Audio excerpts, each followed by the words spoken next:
Hello, brothers and sisters, and welcome to the virtual wrap session for our 2023 Tentative National Agreement. I appreciate you all joining us.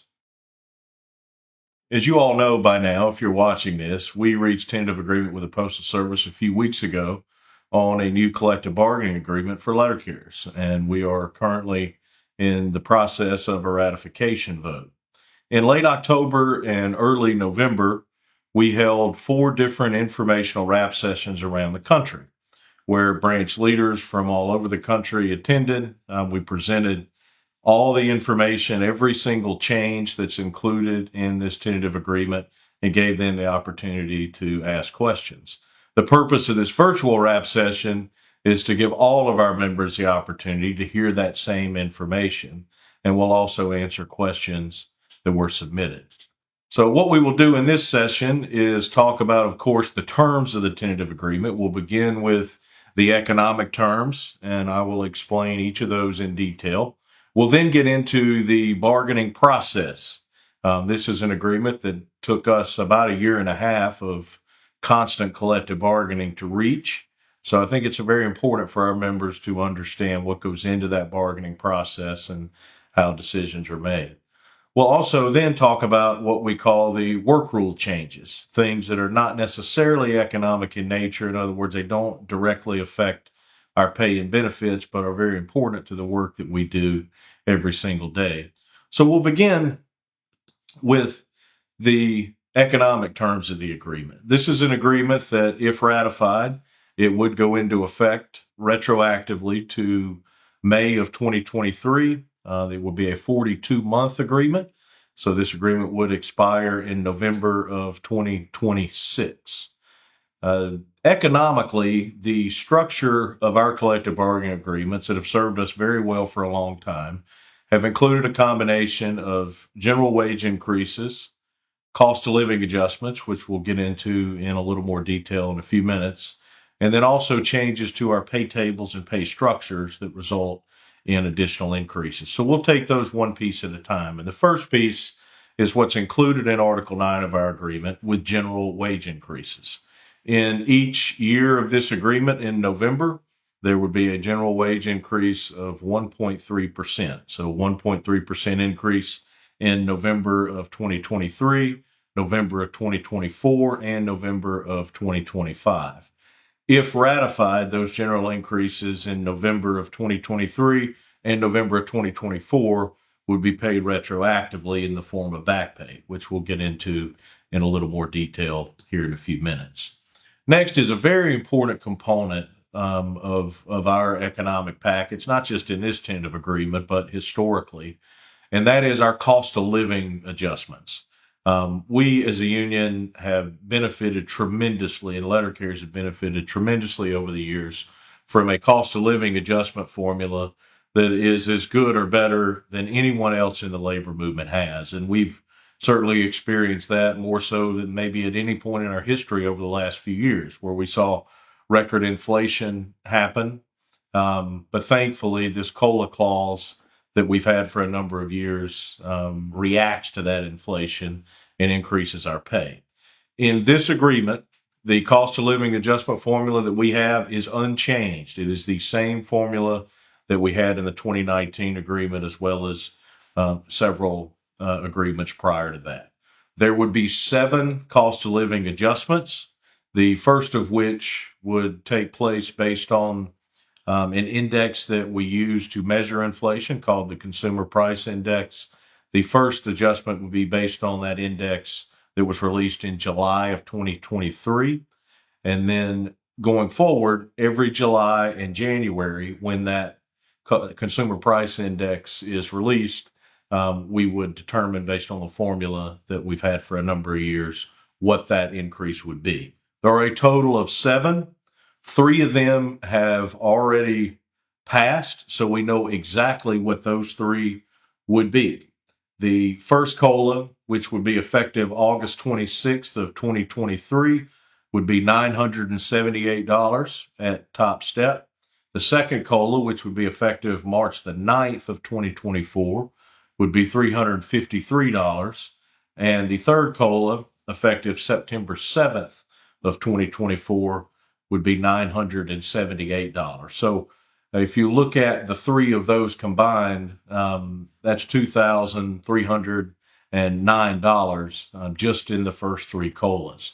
There would then be four more cost of living adjustments going forward, and we project what those will be using the same methodology we've used in the 2019 agreement and the 2016 agreement to project them. We use inflation forecasts from the Congressional Budget Office, which tend to be fairly conservative. If you go back and look in 2016 and 2019, what those CBO projections, how that translated into our COLA projections, the actual COLA increases exceeded those projections. So we feel pretty confident that this would be a minimum of the COLA increases. So what we project based on the Congressional Budget Office's inflation forecast over the next four would be for the COLA that would be effective in March of 2025, $620. The one that would be effective September of 2025, $604. And the COLA that would be effective in March of 26, $624. And then the COLA that would be effective in September of 2026, $561. All of those would be applicable to all of Table 1 and then Top Step in Table 2. Once again, these are projections. So as we move through and talk about some of the other economic terms and some of the other information I'll share with you in terms of what we project the wage increases would be over the course of the agreement, they do factor in these cost of living projections. And we'll talk a little bit more about COLA in a few minutes. So that's the baseline that we've had for a long time, the structure of general wage increases and cost of living adjustments.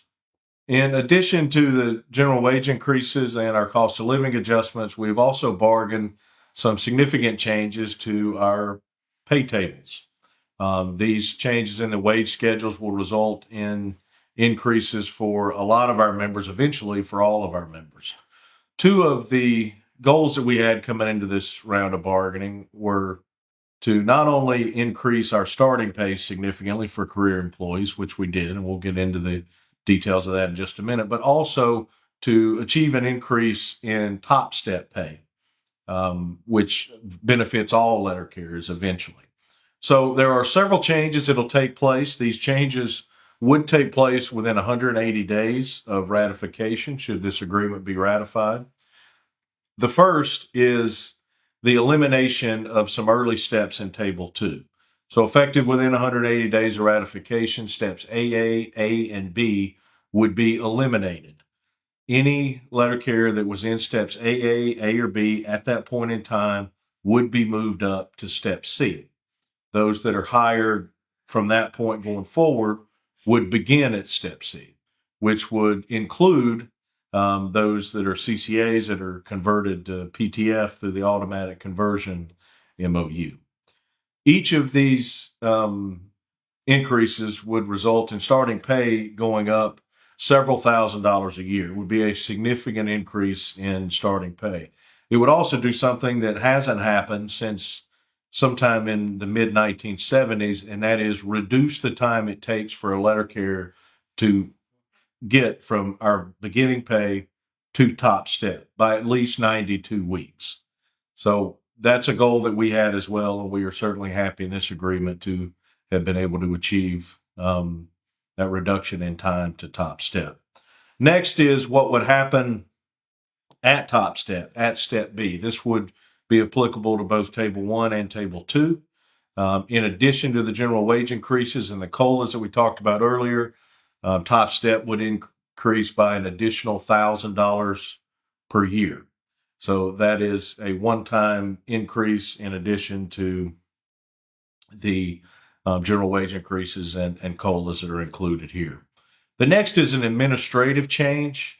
We have, in this round of bargaining, really spent a lot of time moving toward a single pay table. I mentioned earlier that almost everyone in Table 1 is at top step. So those that are at top step in Table 1 at Step P would be administratively slotted into Step P in Table 2. This is purely an administrative action. It does not affect anyone's pay. It does not affect anyone's retirement contribution. It is simply an administrative move to move everyone into a single pay table. In addition to that, those that are not at Step P, when this goes into effect, when they reach Step P in Table 1, they would also be moved into Table 2. Next, the next change that also would go into effect within 180 days, it would be applicable to city care assistants. But before I get to that, let me talk about the other wage increases for CCAs. CCAs would receive the same general wage increases as career letter carriers, so 1.3% each November. In addition to that, because CCAs do not receive a cost of living adjustment, they would receive an additional 1% increase each November. So effectively, CCAs receive a 2.3% increase in each November of this agreement. In addition to that, within 180 days of ratification, on the same timeline as the three other items I mentioned earlier, CCA pay would be increased by 50 cents per hour. So CCA pay would go up an additional 50 cents per hour.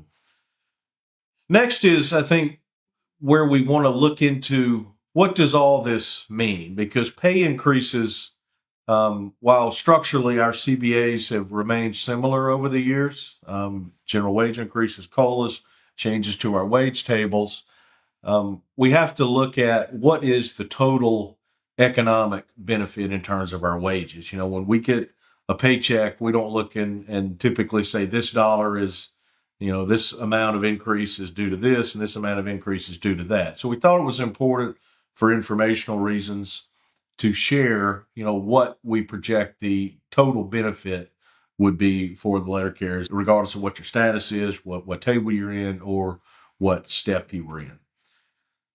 So we created a chart that I think gives a lot of insight here into the approach to bargaining and the process that we go through. You know, a very natural question to ask is, you're eliminating steps A, and B, and step P is getting an additional increase. What about all the people that are currently in steps C through O? And when we take a look at the benefit to everyone, regardless of which step they are at, we thought the fairest way to do this in this round of bargaining was to take those that make the least money, give them the biggest increase, and then have that incrementally shift as you move through our pay table. So if we start at our top step, which is step P, and this is true in both table 1 and table 2, we know what the 1.3% increase would be. I talked about a few minutes ago what the projection is for the cost of living adjustments, at least the 3 that we already know, and then the 4 that we can project. And we see an increase that would happen of about 11.5%, 11.49. As you begin to work back through table 2 and you take into account all the economic benefits, what you see is a gradual increase depending on what step someone is at. So for the purposes of the numbers that I'm about to give you, this is based on an assumption that a carrier starts at a certain step on day 1 of this agreement. So if on May 20th, 2023, a carrier's very first day in a particular step, what would the benefit be to them over the course of the agreement? This includes general increases, this includes cost of living adjustments, and this includes the changes in the wage schedules and the pay tables, and also the things that we were able to keep, such as step increases, all of which are bargained and negotiated in Article 9 of our agreement. A carrier that was at step P at the beginning of this agreement, May 20th, 2023, the salary was $75,299 a year.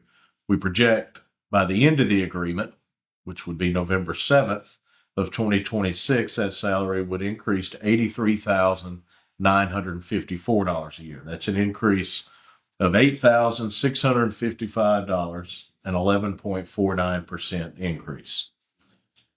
As we work backwards through table 2, a carrier that was at step O, and again, this is day 1 in step O on May 20th, 2023.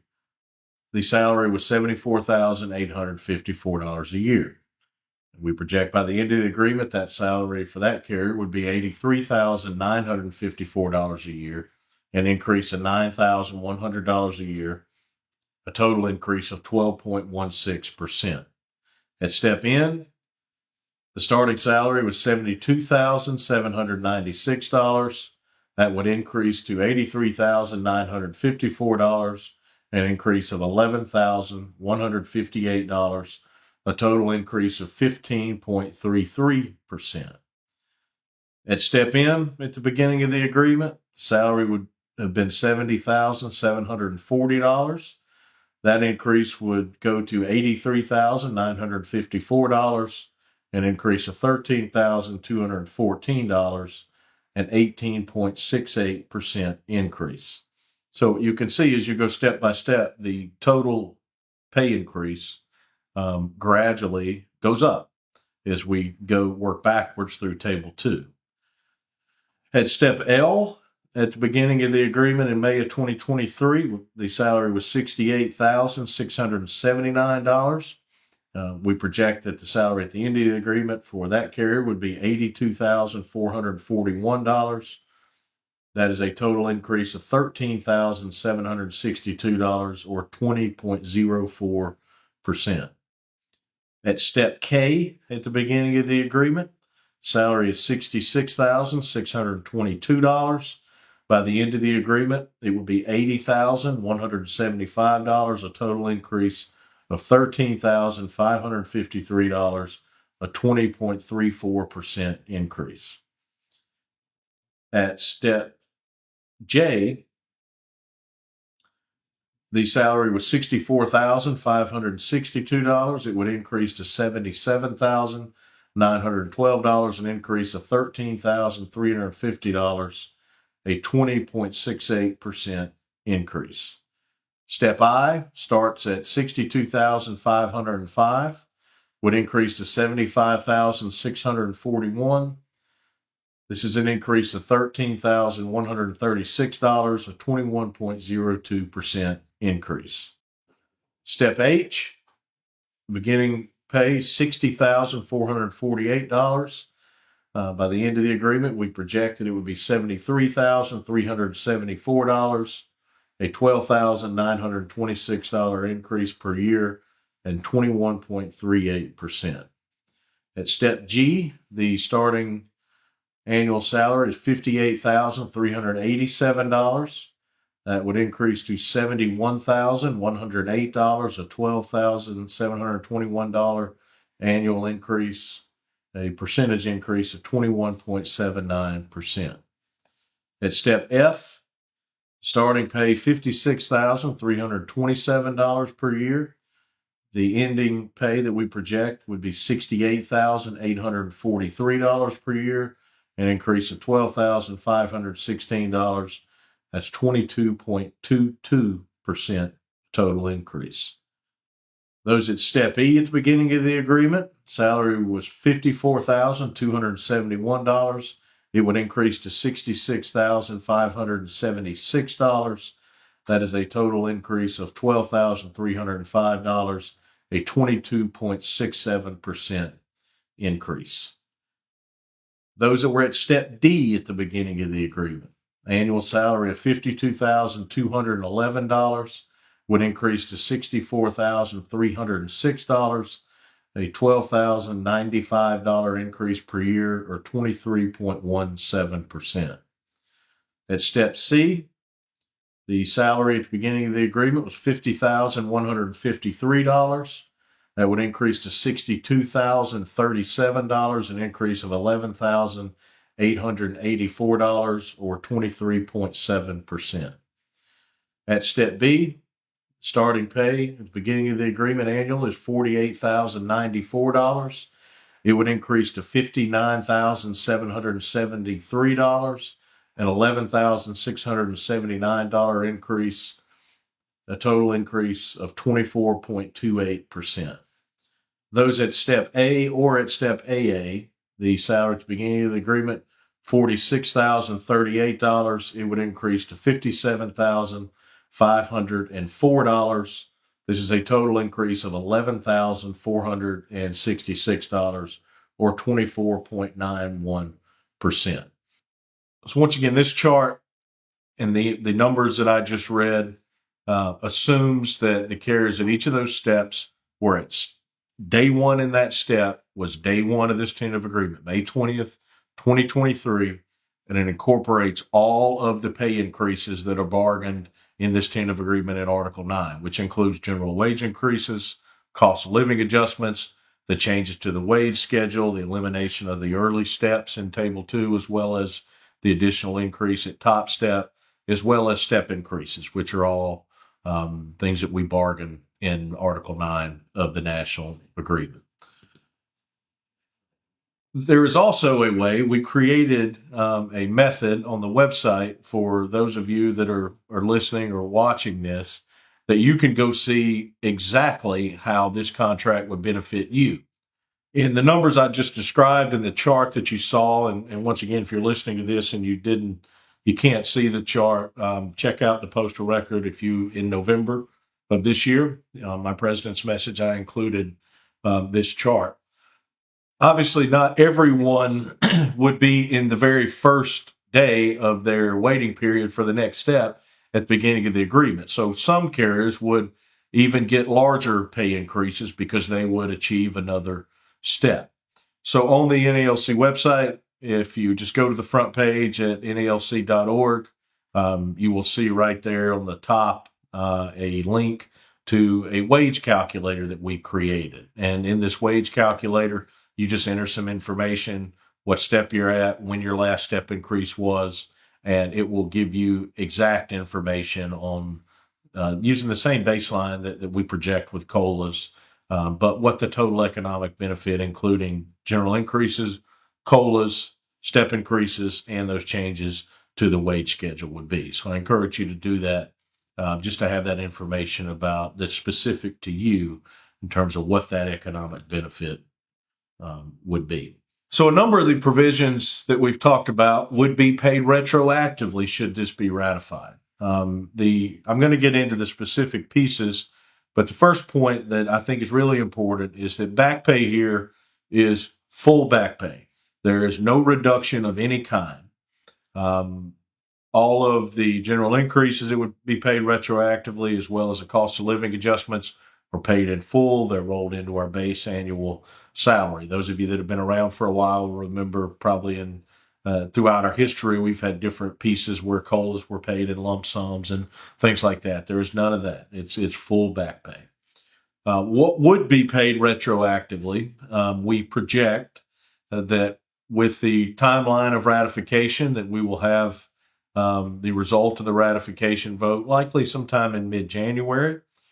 Based on how long it has taken the Postal Service historically to implement new pay rates, not pay back pay, but just change current pay rates to update them.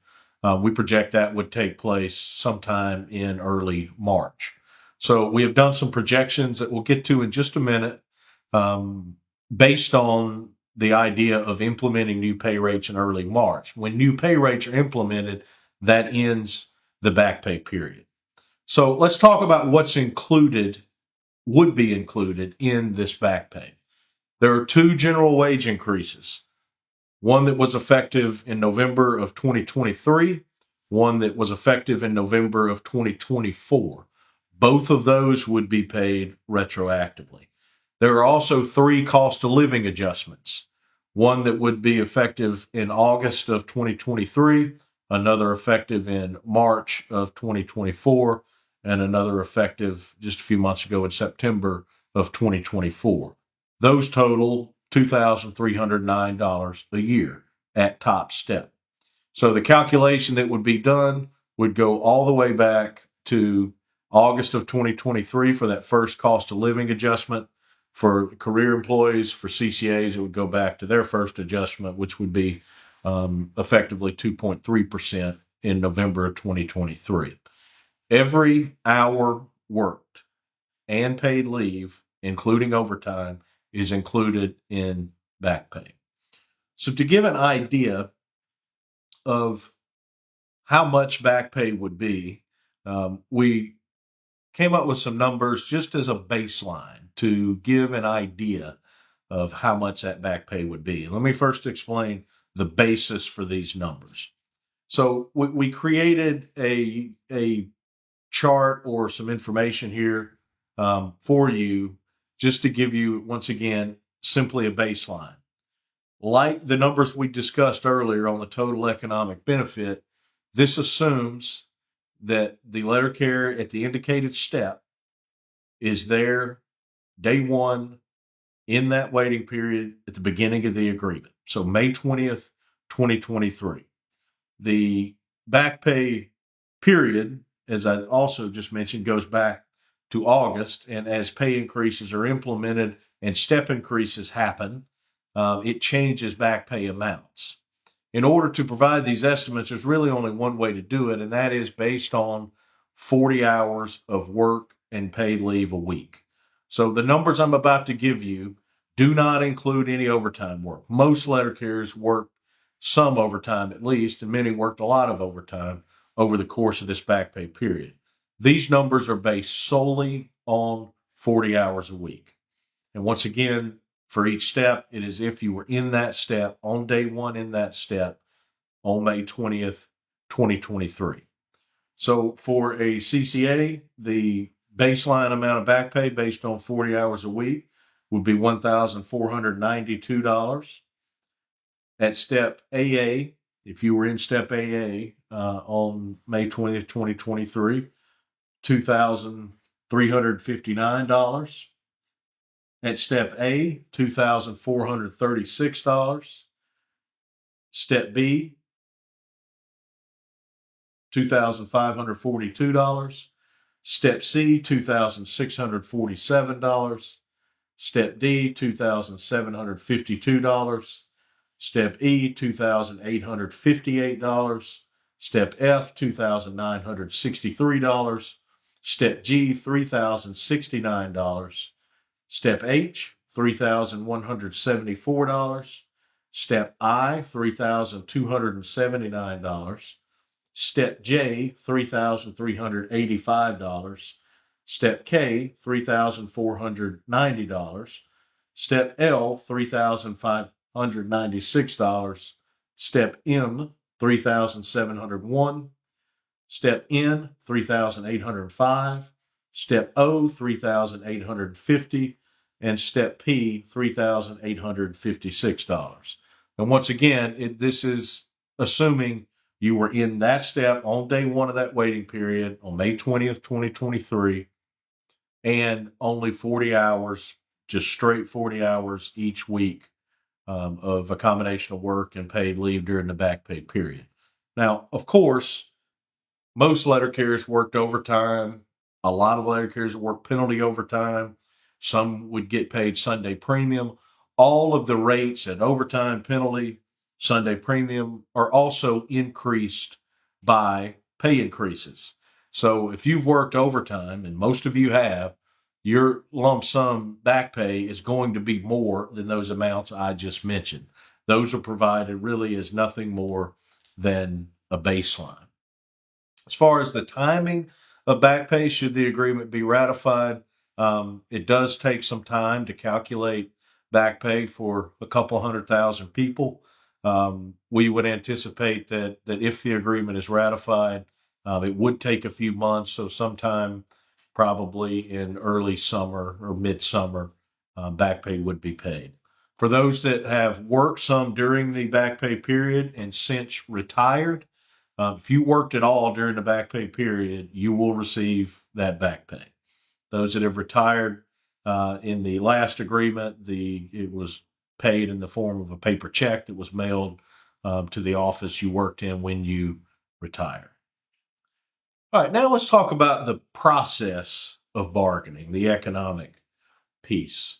You know, this agreement took a long time and about a year and a half to negotiate, which if you've been around a while, you know that's not really unusual. Historically, we have taken a long time to reach agreements in most of our cases. So the modern era of our collective bargaining goes back to 1970, when all those brave letter carriers walked out on strike and to achieve collective bargaining rights. Prior to 1970, we only had very limited rights, and we had no rights to bargain over our pay or our benefits. It was completely up to Congress at that time. But the result of that strike was legislation, the Postal Reorganization Act of 1970, that, among other things, gave us full collective bargaining rights and also laid out the process for our bargaining that has largely remained unchanged. So when we look at our bargaining history, what we would call the modern era goes back to 1970. That's since we've had full collective bargaining rights. And it's true that it has almost always taken us a long time to bargain a contract. And the question is, why does it take so long? And I think the way to answer it is not just simply that it's always taken a long time. It's important to understand why that's the case. And there's a number of reasons. Number one, our bargaining unit is the second largest single bargaining unit under one collective bargaining agreement in America, public or private. So this agreement affects more people than all but one other in this country. From the Postal Service's point of view, what they bargain with us is what they will pay in the future for what is their biggest expense, because we are the largest craft. And so it's a really grave responsibility on both sides of the bargaining table. And our union has a proud history of never settling for less than we could achieve in a particular round of bargaining based on the circumstances that are present at the time. And it's important, I think, at this point to get into a little bit about what happens if you can't reach an agreement, because that dictates the way we approach bargaining.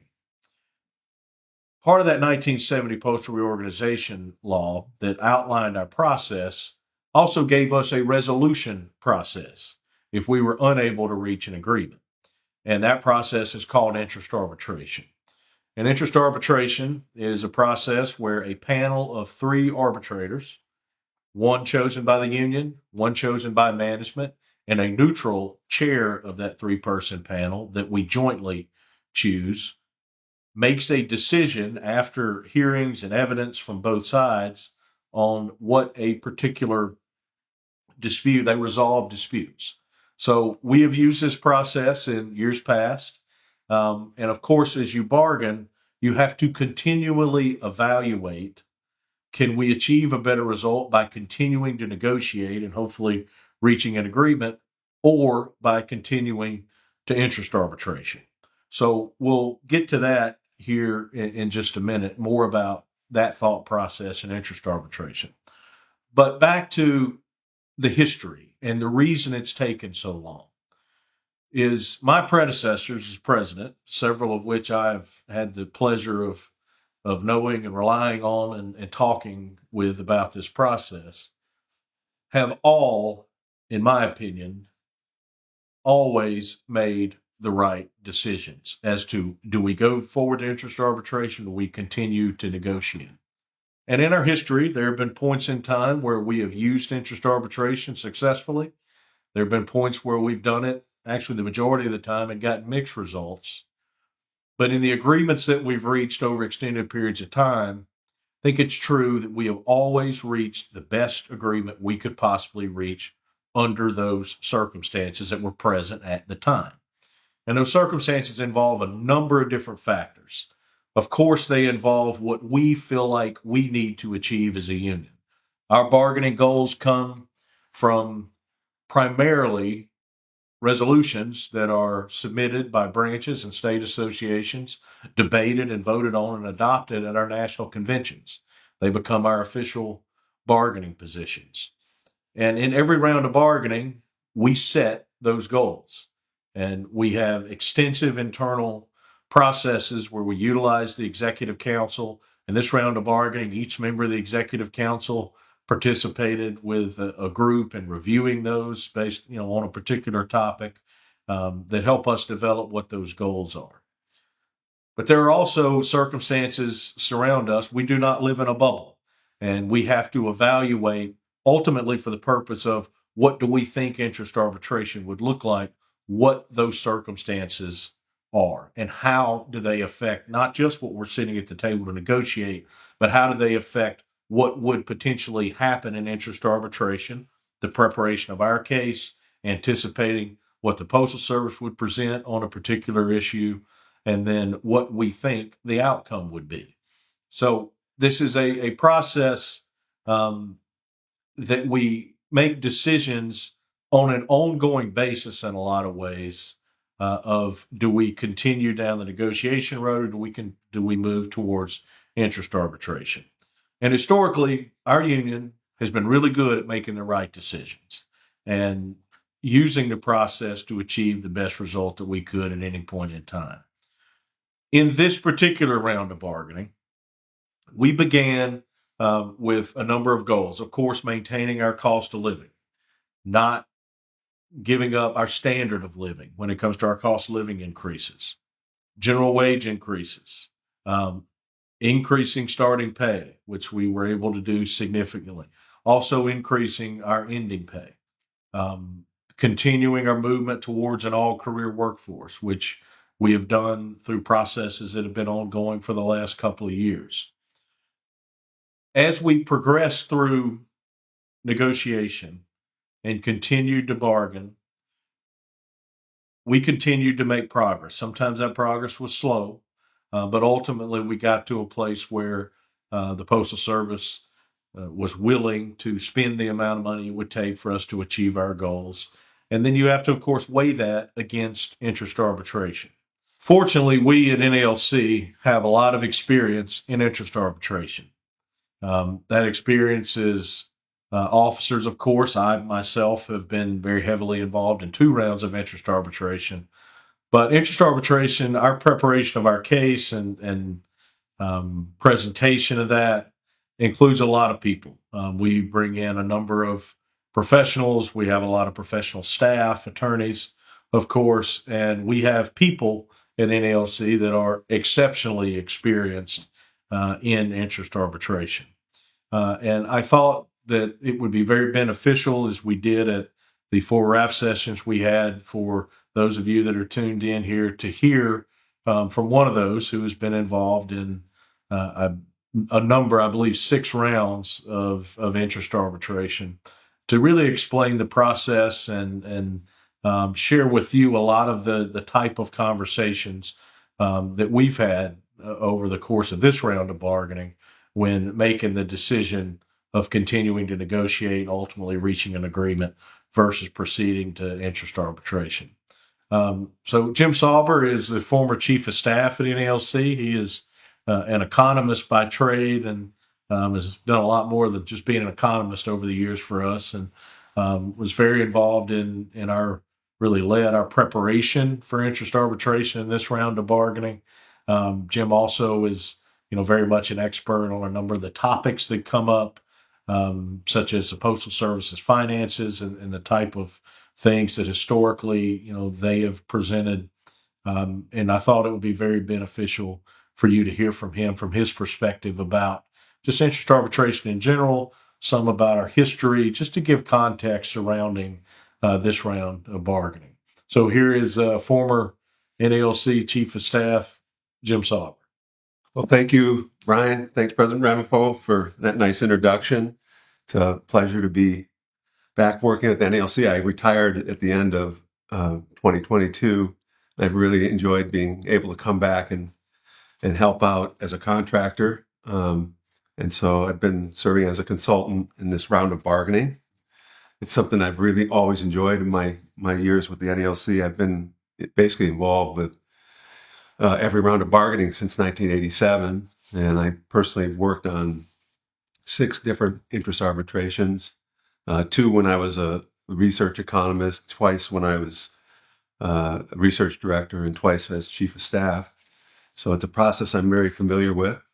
I'm not here today to weigh in on the decision that the members are going to make about this contract, but I am here just to provide a little historical context and to talk about what the environment was going into this round of bargaining, how interest arbitration actually works, and how the financial condition is an important issue when you're considering whether or not to go to interest arbitration, and how that financial condition can affect the risks and rewards of interest arbitration. So first, just to talk about where we are historically, the Postal Service has constantly had to reinvent itself to meet changing conditions over its history. We had a big, huge transition in 1970. We went from being a sort of taxpayer-subsidized cabinet agency to becoming a self-supporting corporation, or a government-owned corporation. And that's when, that was a really great time in our history, when we won collective bargaining rights, thanks to the men and women who went out on strike in 1970. But we're now in a major, huge transition once again in the 21st century. With the internet age, we've had a massive decline in letter mail, huge growth in e-commerce. And so it's really changing the nature of the Postal Service, and that certainly will have effect now and in the future as we do collective bargaining on behalf of our members. In 2009, marketing mail surpassed first-class mail as the largest volume of mail, and in 2016 and 17, package volume and package revenue passed first-class mail in terms of total revenue. So we're really in a quite different situation than we've been in the past. And so the Postal Service is trying to reinvent itself. It's got a major restructuring program trying to adjust to these huge changes that have happened over the last 20 years. We're moving from a letter mail business, a business dominated by letter mail, to one in which packages are going to carry much more of the weight of the universal system. And so we're going to have a much more mixed and variable types of mail. We're now delivering ballots and prescription drugs and credit cards, and a lot less letter mail. And of course, the Delivering for America plan is really about how do we adjust our networks to handle this huge change in the mix of mail. Since the Great Recession in 2008 and 9, we've been in a period, it's this extended period, that when we teach our class at the Leadership Academy about bargaining, we refer to this as crisis era bargaining, because we've really been facing a financial crisis for pretty much nonstop since the Great Recession. When the global financial system collapsed, it really hit the Postal Service hard, and particularly in the industries that produce the most mail, real estate, finance, advertising. And so we lost 30% of our letter mail volume in the course of a very short couple of years. And, when we finally dragged ourselves out of it, we were suddenly confronted. Within 10 years, we had another giant recession caused by the COVID-19 pandemic, and we lost another 20% of our letter mail volume as mailers adjusted to the economic crisis that they faced. So the contracts that President Orlando negotiated, those last 3 contracts, were probably the most difficult in our history, our 54-year history of bargaining. President Renfroe was a big part of those negotiations, and so is very familiar with the challenge of negotiating contracts when the Postal Service is struggling financially. Going into this round of bargaining, things have improved economically in the labor market. Certainly, in some ways, we had the best macroeconomic environment for labor negotiations than we've ever had. Lots of unions were getting really good agreements, and as President Renfroe mentioned in his presentation, a lot of these huge gains that private companies are making now are sort of recovering for lost ground and major concessions that happened in the period after 2008, 2009. So I was hired in this round to help organize our interest arbitration case. That's something that's unique in our system of bargaining, since we don't have the right to strike. Postal Service does not have the right to lock us out. You have to prepare, even as you negotiate a contract, you have to prepare for interest arbitration, to put on the case that you would make in case you do reach an impasse. And throughout our history, about half of our contracts, we've had to go to interest arbitration, or at least start interest arbitration. And so that was my main duties over the last year and a half, was to work with Cohn, Weiss and Simon, which is the NALC's labor law firm in New York, to sort of build the economic case the NALC would make in interest arbitration. Just a little bit about the process. Interest arbitration, many of you are very familiar with rights arbitration, things that you do at the local and regional level, in which the issues put before an arbitrator are, what does the existing contract mean, and are the parties complying with it? Interest arbitration is different. It actually is a way of settling bargaining impasse to decide what's in the contract, what the actual provisions of the contract say. So it's a quite different process. It's to be clear that virtually any provision in the national agreement can be brought before an interest arbitration. It's up to the parties to make their proposals and decide what they want to change. Nothing's off limits. There's nothing that's guaranteed. Just because we've had it in the past doesn't mean we get to keep it in the future. Everything is up for grabs. As President Renfroe mentioned, it's a tripartite system, meaning there's actually a panel of 3 arbitrators. Each the union and management get to name their advocate arbitrator, and between them they choose a neutral chairman. It's a semi-judicial process. You have court reporters and transcripts, and the cases are put on by teams of lawyers. Both sides hire law firms, outside law firms, to help them put together their cases. It often involves weeks of hearings spread out over many months to deal with the availability of witnesses and experts, but also the availability of the neutral arbitrator. Both sides get to call their witnesses to sponsor testimony and provide evidence and data in support of your case, and also to try to rebut the other side's case as best you can. There's actually 3 rounds to it. You put on your affirmative case for your demands in the contract. Then there's a rebuttal phase, and then finally a surrebuttal phase. So it's a very detailed, legalistic, judicial-like process. At the end of it, and sort of even at the beginning of it, legal briefs are filed. And then after all that work is done, basically what happens is the 3 arbitrators go into executive session. They go behind closed doors. And basically the bargaining resumes between the union and the management. And they're both trying to convince the neutral arbitrator to choose their proposals on all the various contract provisions. Once the neutral chairman makes his or her decision, he or she issues something called an award. It's the interest arbitration award. And basically, he just writes an award that identifies all the changes in the contract that he's going to award to the parties. That award is final and binding. You can't take it to court. You can't go to. There's nobody else to appeal it to, so it's a very high stakes process. And so that's a bit about how it works. Now, in every arbitration, I just want to make it clear, under the law, arbitrators on an arbitration panel are required to consider any issue or any bit of testimony or evidence that either party chooses to put before the arbitration panel. And so that means really anything goes. Any provision of the contract, every article of the contract, every MOU is subject to change if the parties want to pursue it. But there are certain issues that come up all the time that are just central to postal interest arbitration that really stems from provisions in the Postal Reorganization Act. Among these are things like pay comparability. There's a standard of private sector pay comparability built into the statute.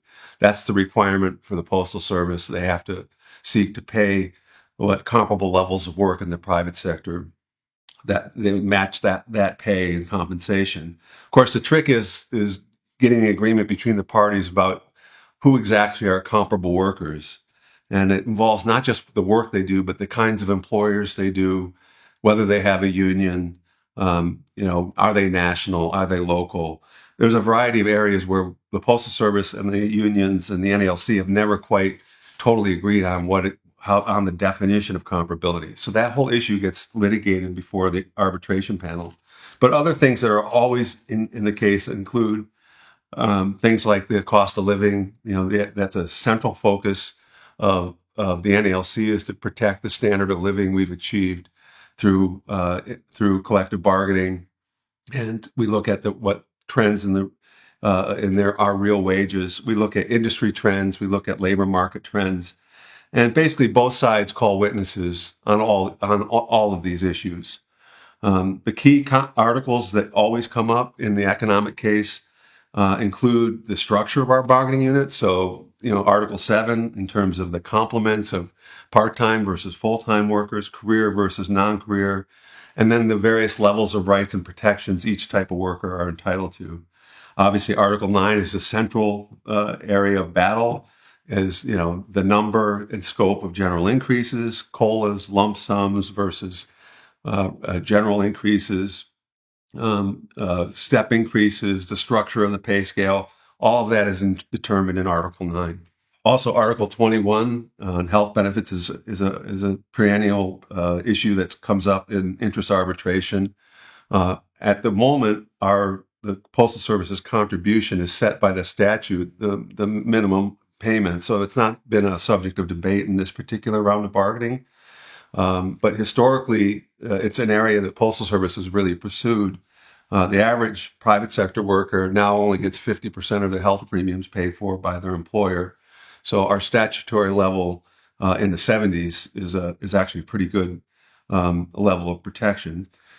So in our preparation for this round of bargaining, I worked with our lawyers and the NALC staff to come up with a set of experts. We also rely heavily, both economic and non-economic issues, on the really excellent staff, city carrier staff employed by the NALC in Washington. And they really help put together what I think is the most essential part of any interest arbitration case, which is getting actual members of the NALC, active letter carriers, to come and testify on our behalf.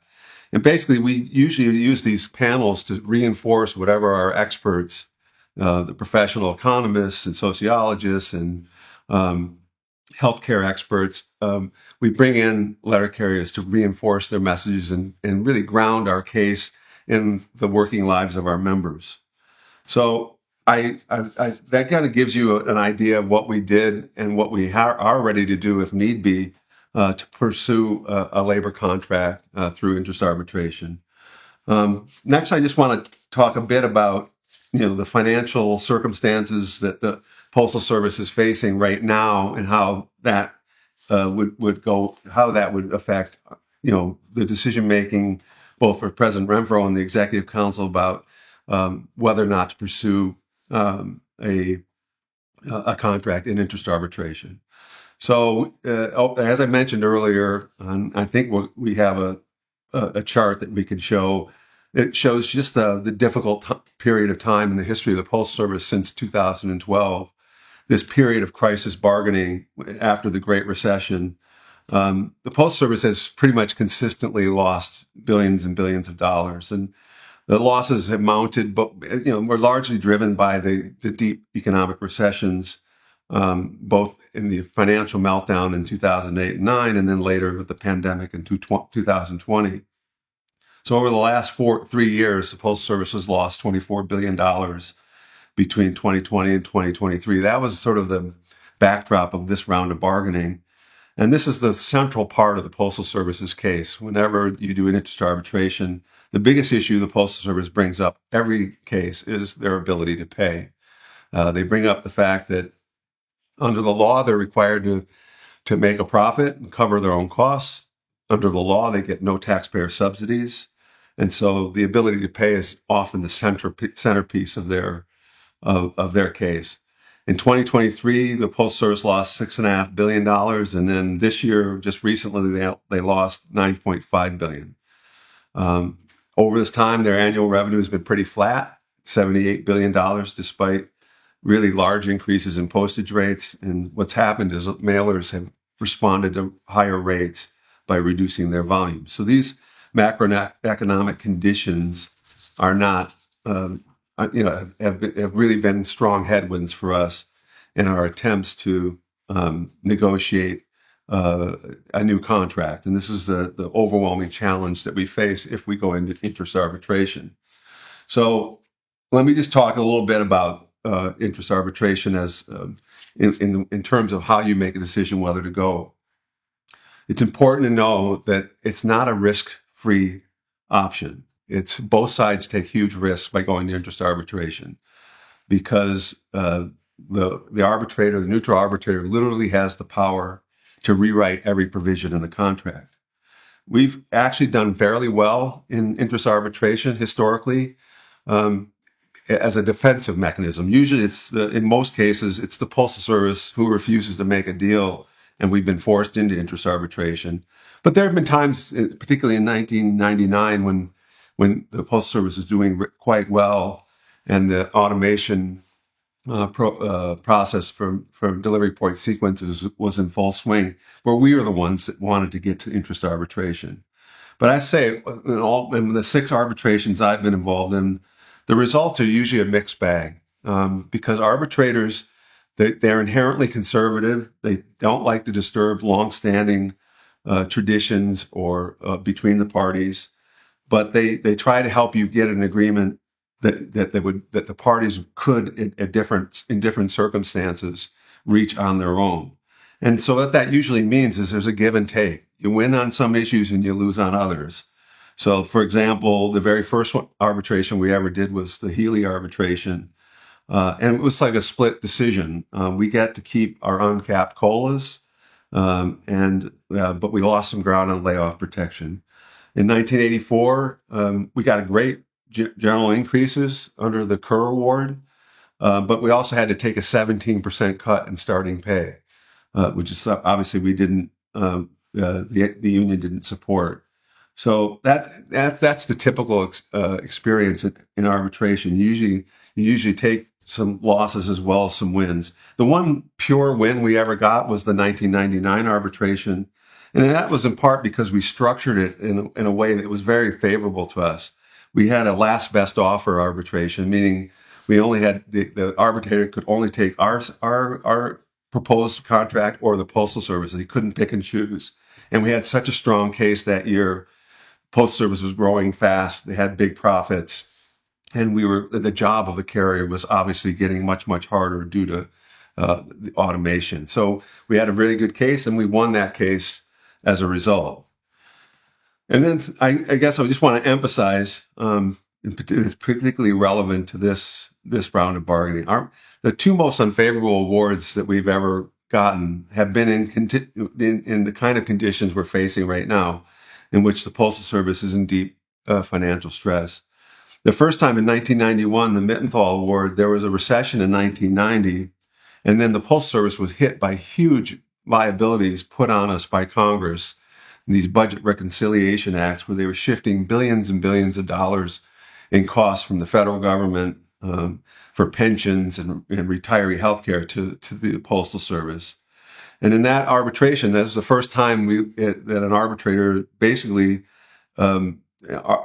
made a decision to dramatically alter Article 7 and created the first group of non-career employees in the history of the Postal Service, the transitional employees, but there were other things like cashed out COLAs and lump sum payments. And that's when we took some big hits on the Postal Service's contributions to health benefits. Similarly, in 2013, in the teeth of the worst recession since the 1930s, again, under the DOS Award, that's when the DOS panel decided to create a very large, almost 20%, 15 to 20% of the bargaining unit could be city carrier assistants. We had much lower starting pay. It's also when we first had the changes to proportional COLAs. So I give this history to you, and again, I'm not trying to sway your vote one way or the other. We are ready to go to arbitration if we need to, and we'll fight like hell to get the best contract possible. But I do think that you should know that the bottom line is that, that going to arbitration is not, it's not a one-way bet. And it should only be done with your eyes wide open that the possibilities are that you can win some things, but you can also lose them. So I think that's where I'll stop, and I hope this is helpful for all of you as you make this very important decision. And as I've said, whatever decision you make, it's going to be the right one, and we'll be ready to go to work on your behalf. Thank you. That was former Chief of Staff Jim Sauber. Jim, thanks for that information. So you heard a lot from Jim about the process and our preparation for interest arbitration. So as we move through this negotiation process, there's a couple of things I want to point out in terms of decisions. The first is one that I mentioned briefly earlier, that on an ongoing basis, once we get past the initial 90 days of bargaining and the mediation period that happens immediately after expiration of a contract, you make sort of an ongoing decision about continuing to negotiate versus moving to interest arbitration. Of course, a decision that was made in this round of bargaining was to continue negotiations, because as long as we were making progress towards our economic goals, we thought that was in our best interest. And that's consistent with what our union has done for a long time. The last piece is when you get to a point where both parties have gone as far as they'll go. And, on the economic front, the Postal Service, eventually we get to a point where it's apparent that in terms of the cost to them of bargaining one of these agreements, that they are not going to be willing to go any further. And it's at that point that we decided to move towards finishing up a tentative agreement. I do think, for context, you heard Jim talk about some of the history of bargaining, and particularly the more recent history during the Postal Service's post-recession of 2008, 2009, 2010, beginning with the 2011 round of bargaining, some of the challenges that have been present. Part of this process was, as we looked at the things that we could achieve economically, of course, it's very natural to compare them to the previous agreements, of which I was very involved in negotiating in my time as Director of City Delivery first, and then for 6 years as Executive Vice President. So just for a few points of comparison, the 2016 and 2019 agreements both included general wage increases each year. The average general wage increase in this agreement is 1.3%, which is a slight increase over the general wage increase that we had on average each year of both the 2016 and the 2019 agreement. Our cost of living formula remains the same. That has served us very well in our history, and particularly over the last few years has served us very well. In late 2021, 2022 in particular, we saw unprecedented increases as a result due to inflation that was going on. And then our wage schedule changes. And in the 2019 agreement, we added a new top step, Step P, that every single letter carrier that was at Step O and had served 46 weeks in Step O moved to the new Step P. And at that point in time, it was $444 more than the Step O rate at the time. So the increase that we are making to top step here at Step P of $1,000 is more than double what the increase was in the 2019 agreement. There was no such increase in the 2016 agreement. And then particularly at the beginning of our career pay schedule in Table 2, it has been, as I mentioned in the opening or early on, since the 1970s that we've reduced the time to top step and in this tentative agreement achieved a significant increase in starting career pay through the elimination of steps A, and B.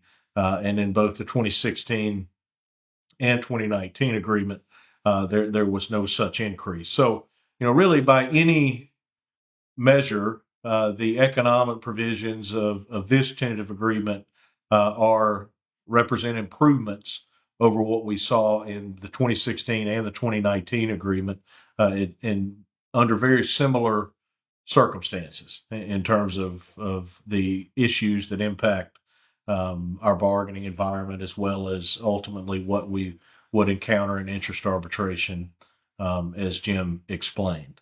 So, for all these reasons, the decision was made to finish the tentative agreement. That's not a fast process. There's a lot of a lot of details that have to be ironed out, and it took us several weeks to do that, including a lot of the work rule issues that I'm going to go through in detail here in just a few minutes. But just to kind of sum up the whole economic parts here, the economic package I think is straightforward. Once again, I would encourage everyone to look at the entire economic package and not be drawn into focusing on one single piece, such as the general increase or anything like that. Last thing I want to mention economically, and then we'll move on to the work rules section, is very often there is talk and questions that are asked, and very well could be a question asked through the in this virtual wrap session about step increases.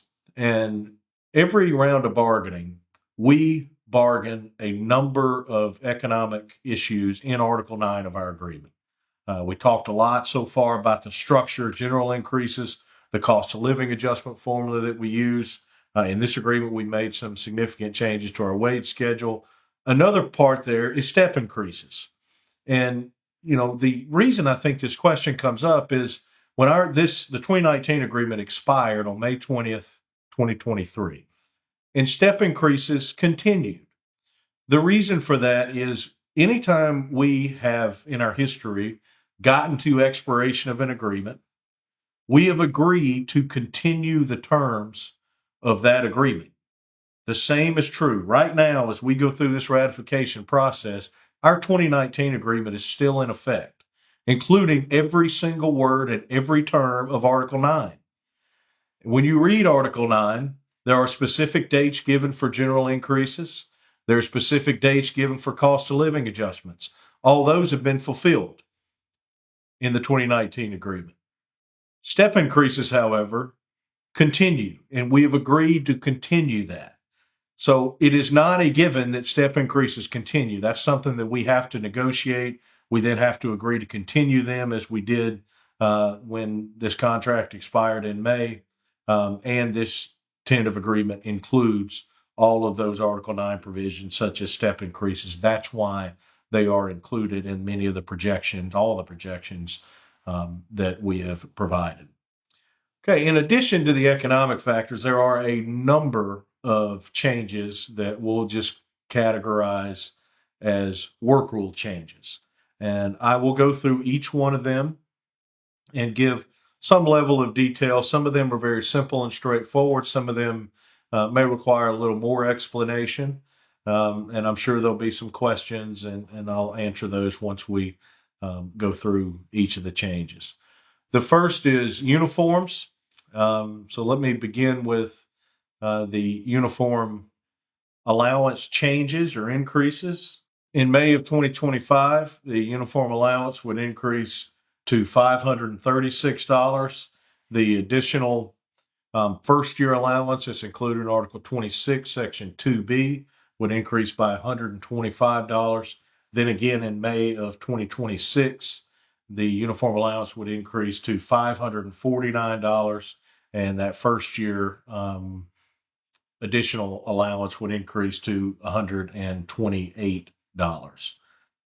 Something that's new in this tentative agreement is the ability to carry over allowance from one year to the next. That's something that we've not had before.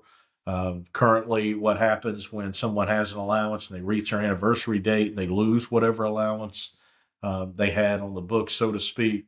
They will be able to carry that over. There is a limitation, however, that the balance at any one time cannot be greater than the cumulative amount of the current year uniform allowance and the previous year's uniform allowance.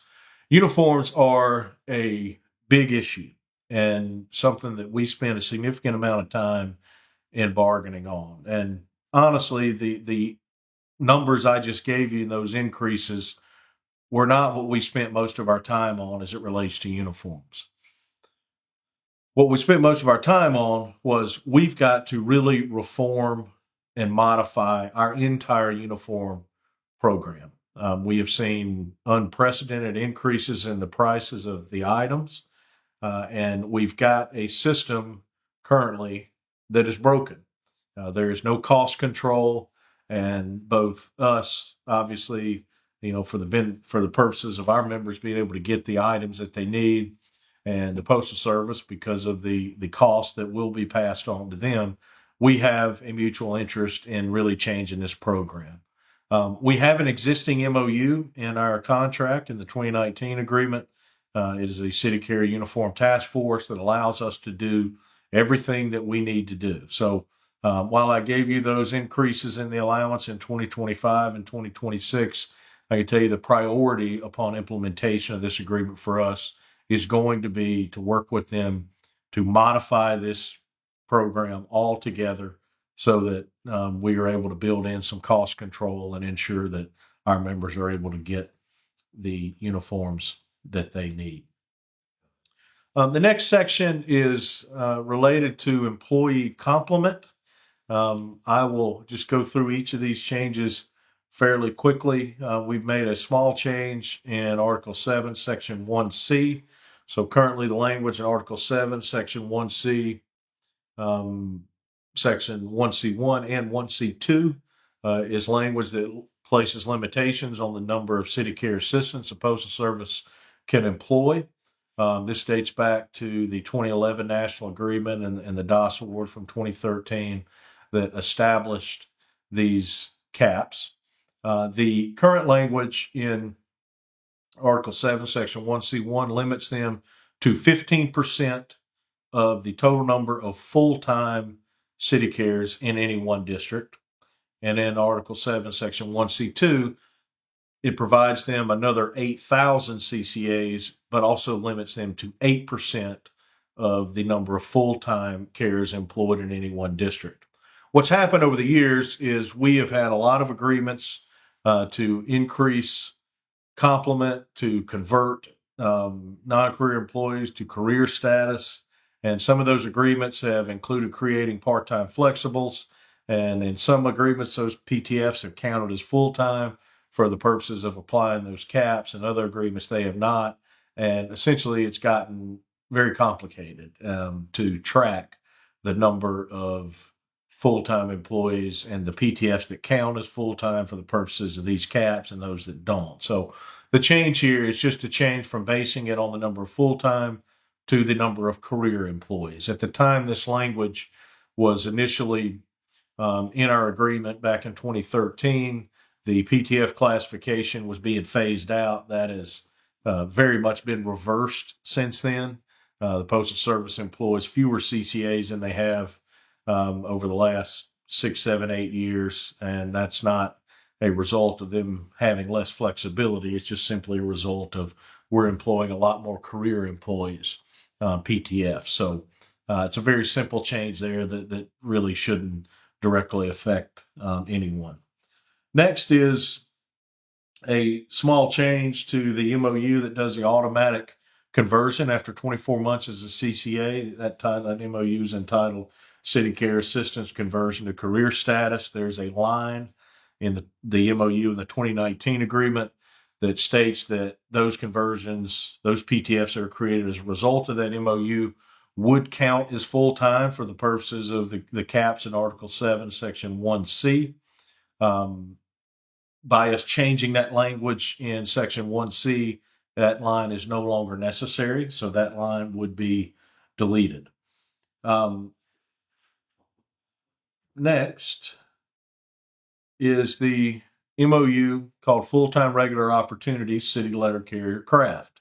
This is an agreement that dates back that the very first version of this was created and agreed upon in November of 2013.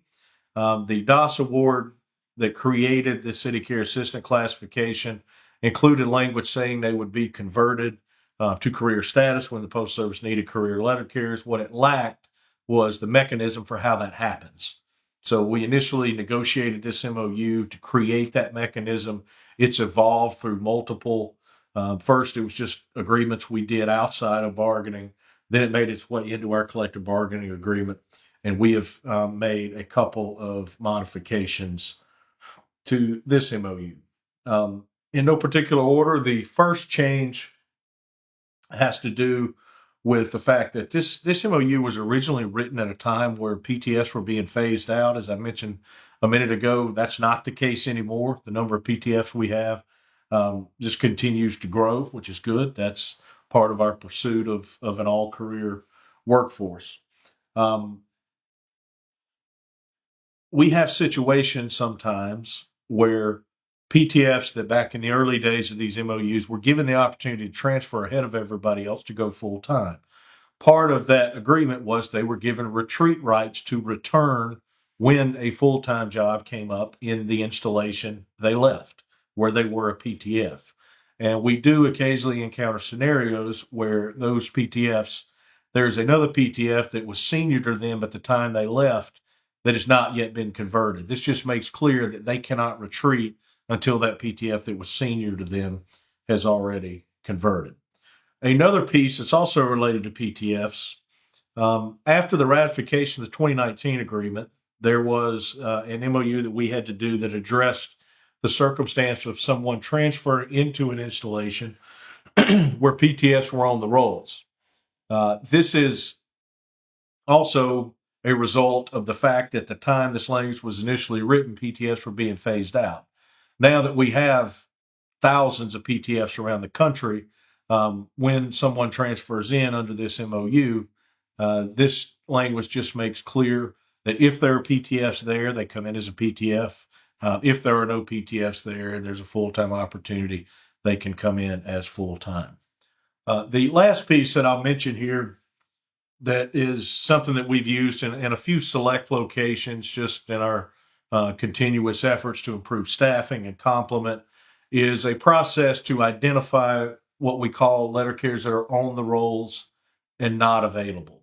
So you go in, not every post office, but in a lot of places, you may have a carrier that's on the rolls there. They have an assignment, but they're not there for whatever reason. They could be out on long-term sick leave. They could be on military leave. They could be a 204B someplace. They could be a full-time union official. There's all sorts of, they could be injured. There's all sorts of possibilities. And basically what will happen, according to this language, is a review will be done.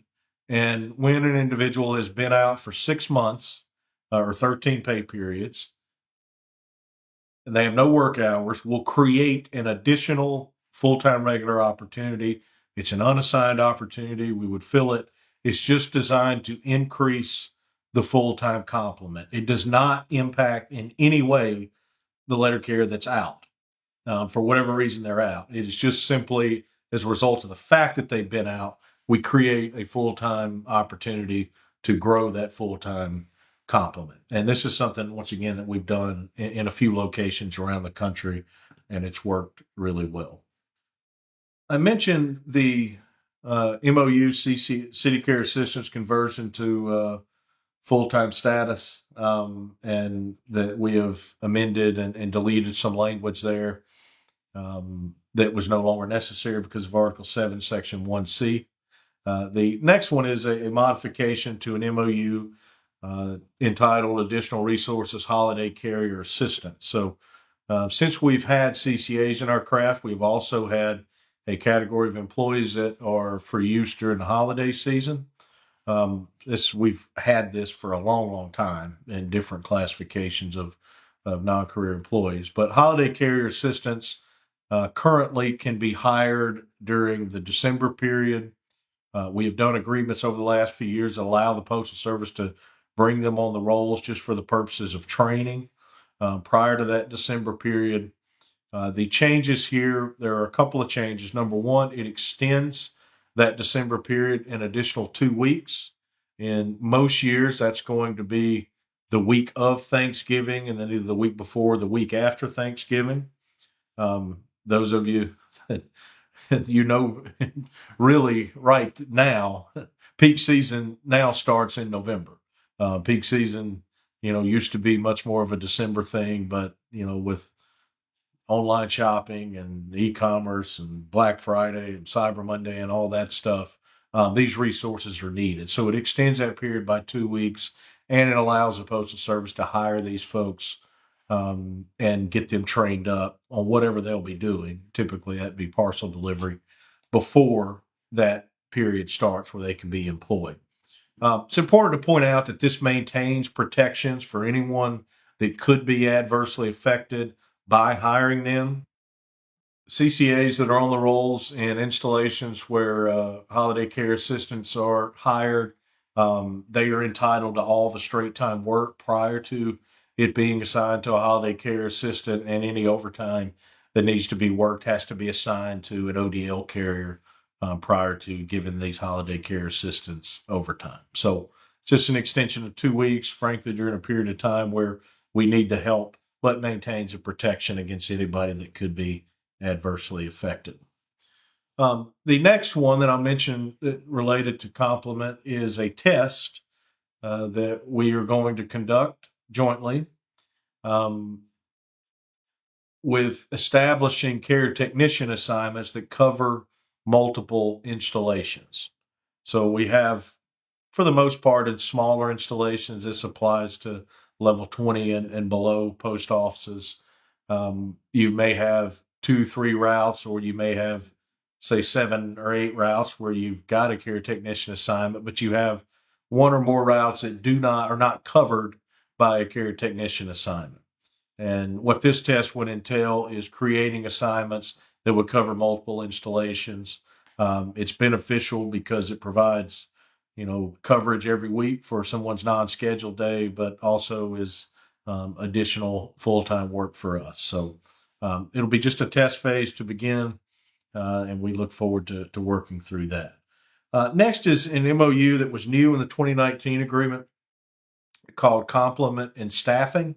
A lot of the work that we have done over the last few years related to our complement, improving our complement in so many places. We've done agreements we've converted hundreds of installations around the country to an all-career model where we hire PTFs and don't have non-career employees, have resulted from this agreement. The changes in the agreement in this tentative agreement, the change of this MOU, I should say, in this tentative agreement are just to recognize that success we've had, and also it's a commitment to continue that process, which has continued all through our this long period of collective bargaining. So we look forward to continuing that. Next is a very small change to a very important agreement. The MOU is entitled Article 7, 12, and 13, Crossing Craft and Office Size. We kind of refer to this casually as the bridge memo. It dates back a number of years to days when we bargained jointly with some of the other postal unions.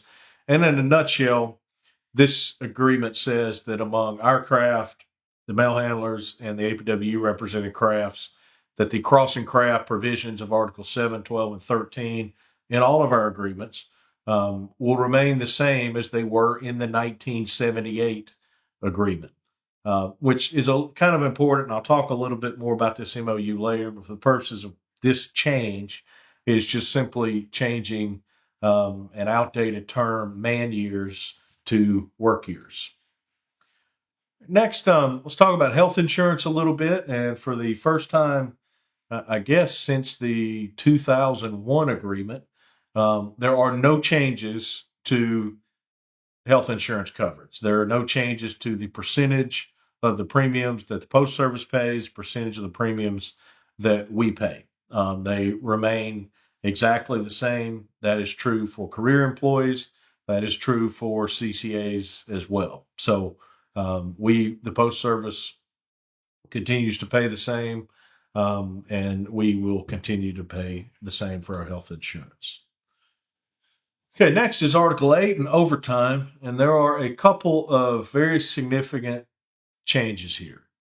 These are changes that are consistent with our official bargaining positions and that we have tried to achieve in multiple rounds of bargaining, and we think will really be beneficial to our craft, and of course keeping with the intent of Article 8, which is to protect those that don't want to work overtime while also providing opportunities for those that do and options for those that do want to work overtime. So the first change that I'll talk about has to do with maximum work hours. And before I get into the specifics of these changes, I think we need to talk a little bit about and understand where we are when it comes to maximum work hours. So we currently have maximum work hour limitations. For those that are on the overtime desired list, those are included in Article 8, Section 5G, 12 hours a day, 60 hours a week. There are, for those that are not on the ODL, there are limitations in other sections of Article 8. There are limitations in the Employee Labor Relations Manual. So there's a lot of, it's a little bit of a confusing issue depending on your classification. And these are work hour limitations that were supposed to be absolute. And it is something that we deal with a lot in the grievance procedure. Where typically where we have staffing difficulties for various reasons, where our members are forced to work beyond these maximum work hour limitations. What we pursue through the grievance procedure is, of course, make whole remedies, but ultimately to stop this problem of our members being forced to work is we want them to be protected from discipline. That whenever they reach their maximum work hours, they go home. And that's kind of what this bargain is centered around. So I'll go through it section by section. The first is a new section of Article 8, Section 2, and we've added a paragraph D that basically says that full-time carriers that are not on the ODL or work assignment list, so non-ODLs, their limitation is 11 and a half hours a day and 60 hours in a week. That's not a change in terms of what their limit is. The limits remain the same. But what this language says is they will not be worked over that. And when they reach those maximum work hours, they will terminate their tour and go home, and they will not be disciplined for doing so. A couple of very important points to make here. Point number one, this does not modify in any way any of the other relevant sections, Article 8, Section 4 or 5, related to the Postal Service's obligation to work ODLs and others before working non-ODLs. It is not an extension of Article 8, Section 5F. It does not change those limits that are placed. It only means that if non-ODLs reach 11 and a half in a day or 60 in a week, they can terminate their tour and go home, and the contract will read that they are protected from discipline. Now, one issue that we had to deal with, and I'll get to the ODLs, a similar protection, in just a minute. But one issue that we had to really deal with is a pay rate here. Currently, when someone is forced to work beyond maximum work hours as a result of a national arbitration from a very respected arbitrator from years past named Carlton Snow, and this actually appears in our joint contract administration manual, there's a remedy of an additional 50% pay for those that work beyond maximum work hours. So there is a new provision added to Section 4, which covers various things, but in this context, we're talking about a pay rate where there is a new pay rate. As we'll talk about in just a minute, ODL carriers will have that protection against discipline, but have the ability to volunteer. But if any letter carrier works over 12 hours in a day or 60 hours in a week for any reason, it does not matter why, they will be paid 2.5 times pay. So this is a new pay rate. It is just like the overtime rate of time and a half. Penalty rate is double time. This is a new pay rate of double time and a half, 2.5 times pay. Okay, next let's talk about Article 8, Section 5, and talk about carriers that are on the ODL. So we have added language to Article 8, Section 5G specifically that covers ODL carriers in a similar way to what we talked about just a minute ago with non-ODLs. So ODLs are currently limited to 12 hours a day, 60 hours in a week. That limit remains. When those carriers reach those limitations, they may terminate the end of their tour and leave. They are not, and the Post Service cannot discipline them for that. That is crystal clear in the language of the tentative agreement. The other change here is that the Postal Service, if needed, may seek volunteers from the ODLs, and ODLs may volunteer, if they wish, to exceed 12 hours in a day or 60 hours in a week. If they do not volunteer, they simply clock out and go home, and they have protection from it. If they do volunteer, that new pay rate we just talked about would come into play. Once they exceeded 12 hours in a day or 60 hours in a week, then they would receive that additional 2.5 times pay. A couple of just points to make here. There are, for CCAs and PTF, there are no changes to their maximum work hour limitations or any application there. Things remain exactly the same, with the exception of the pay rate. The new pay rate for if they were to exceed for any reason 12 hours in a day or 60 hours in a week, CCAs and PTFs, just like all letter carriers, would receive 2.5 times the rate of pay. Next, just to clarify something, it does apply, these limitations apply daily and weekly. So just to give an example to illustrate that, if a carrier on the ODL, let's say, works 12 hours on Saturday, 12 hours on Monday, 12 hours on Tuesday, 12 hours on Wednesday, and 12 hours on Thursday, they have worked 60 hours. If they don't want to work on Friday, they cannot be forced to work, and they cannot be disciplined for it, even if it's a regularly scheduled day. Let's simplify, create another scenario. They work 12 on Saturday, 12 on Monday, 12 on Tuesday, 12 on Wednesday, and then let's say they work 8 on Thursday. In that particular example, they will have worked 56 hours, which means if they come into work on that Friday, they'll reach 60 hours after working 4 hours, at which point, if they do not volunteer to exceed 60 in a week, they clock out and they go home.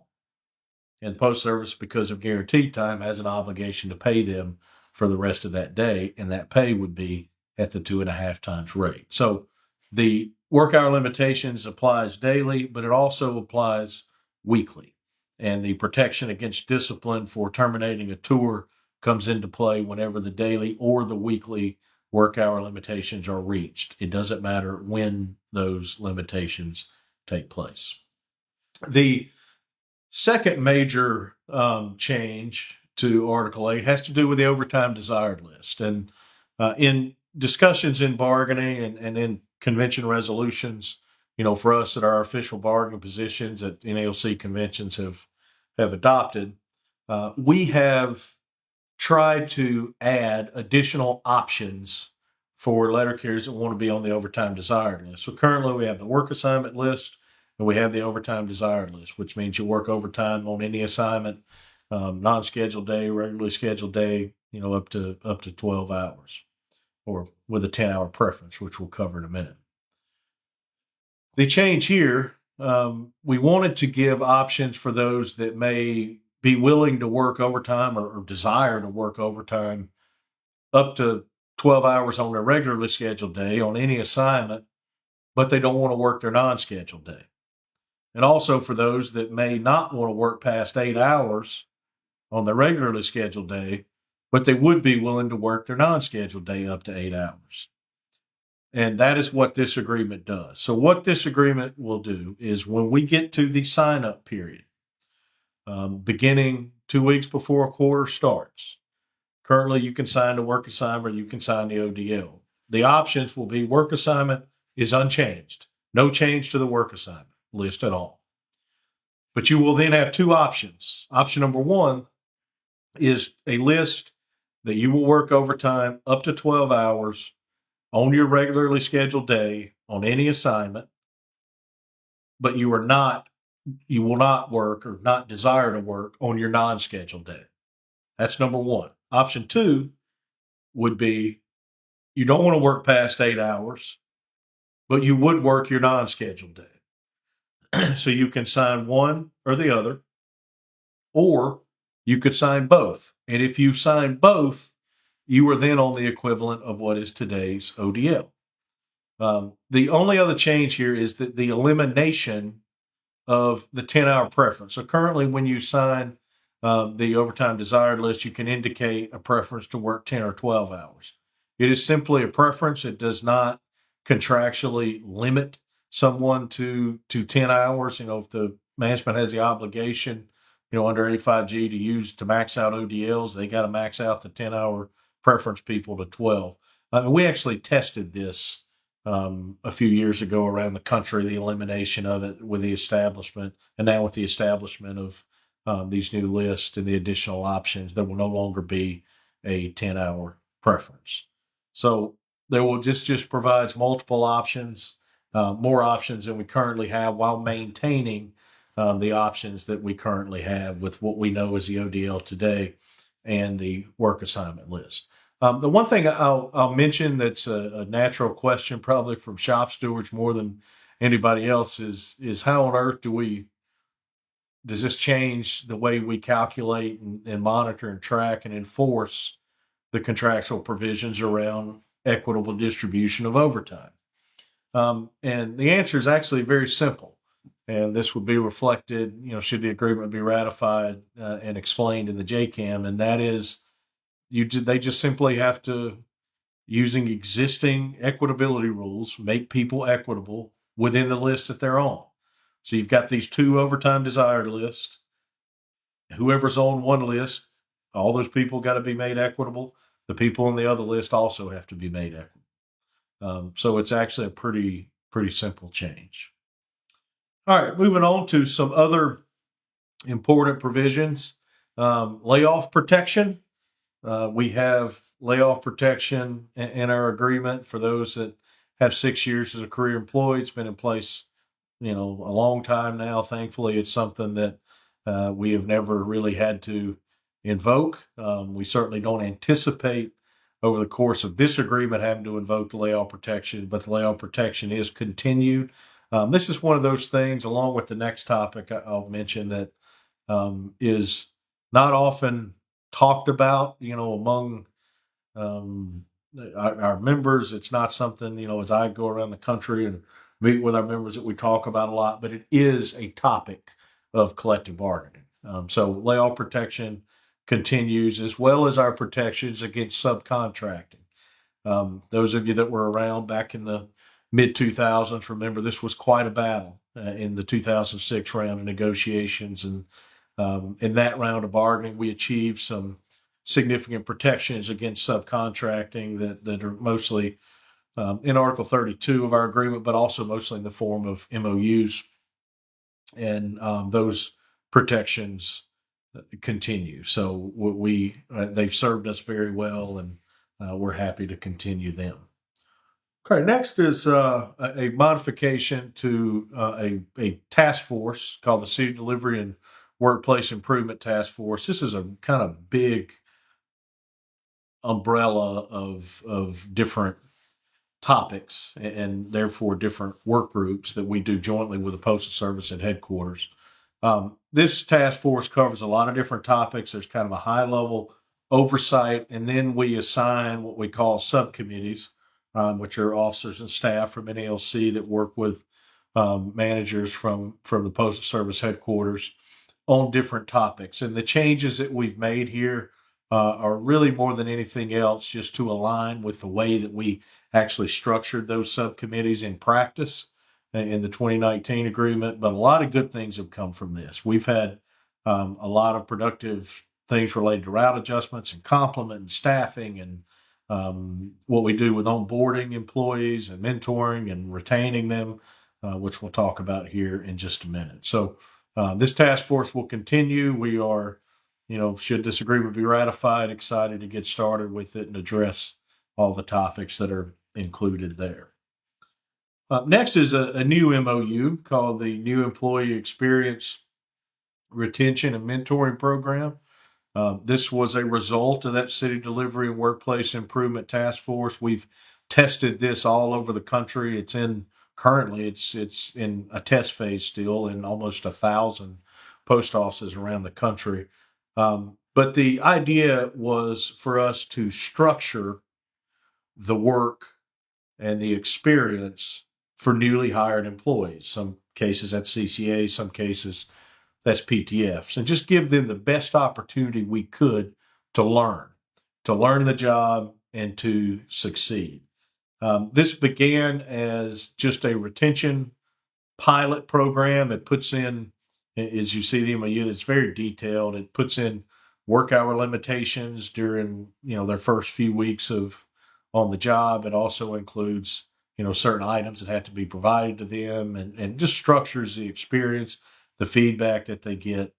We also had a separate mentoring pilot at least early on. I guess back in 2020, 2021, late 2021. And mentoring was just identifying, an experienced carrier that could be kind of a point of contact for a new employee and help them.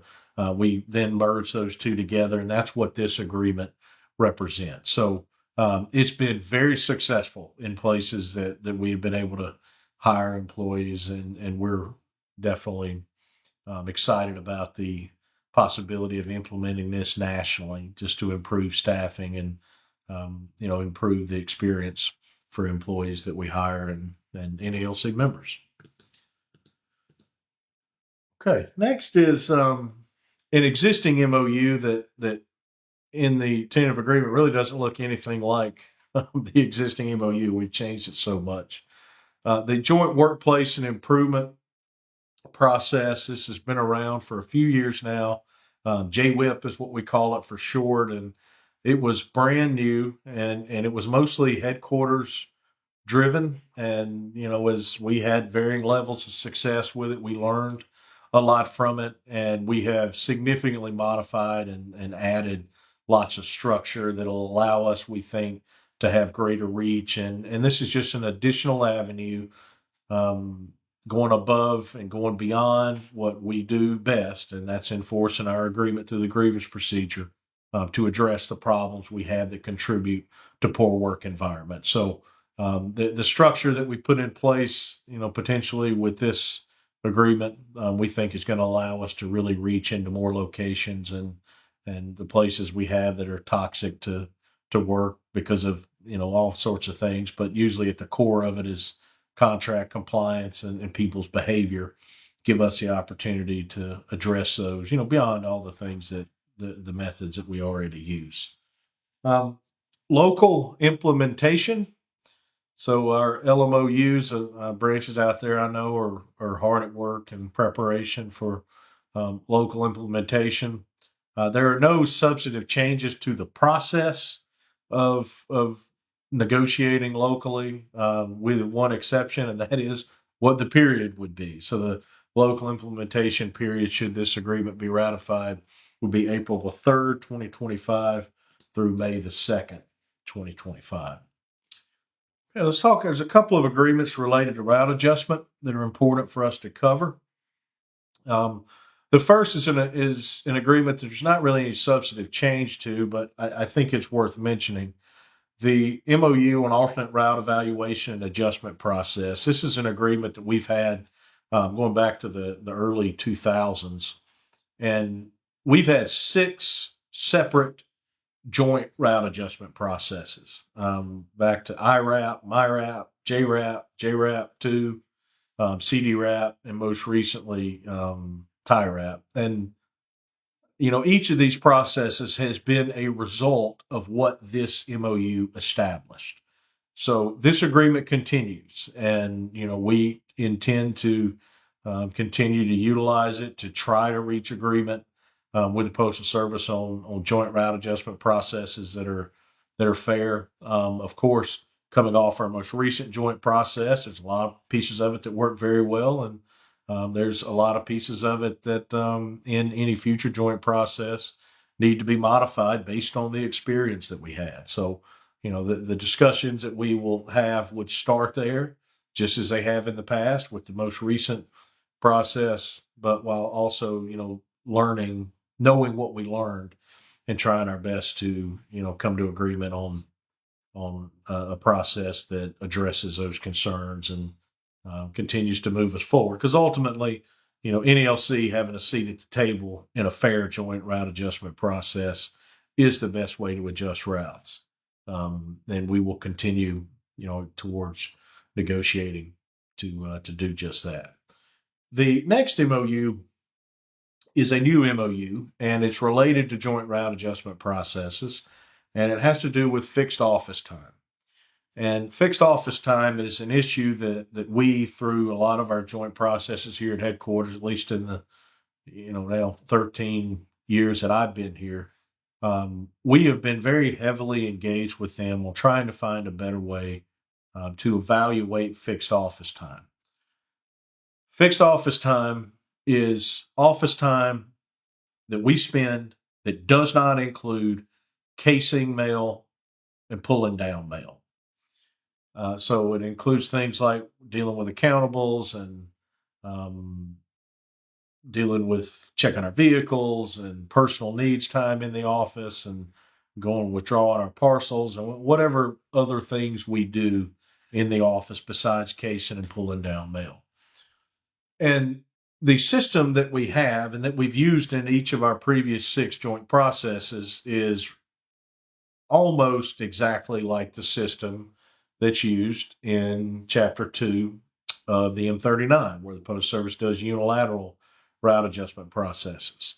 And what this agreement does is recognizes that in future joint route adjustment processes, we should improve that system of evaluating it. So the way office time is structured for routes, when we evaluate them, we come up with a standard, 18 letters, 8 flats per minute based on the caseable volume, but we also have to have a fixed office time piece that is considered in that evaluation. And in Chapter 2 of the M39, that fixed office time has minimum time values for each line item or different activities. And those line items are used as minimums to create this fixed office time.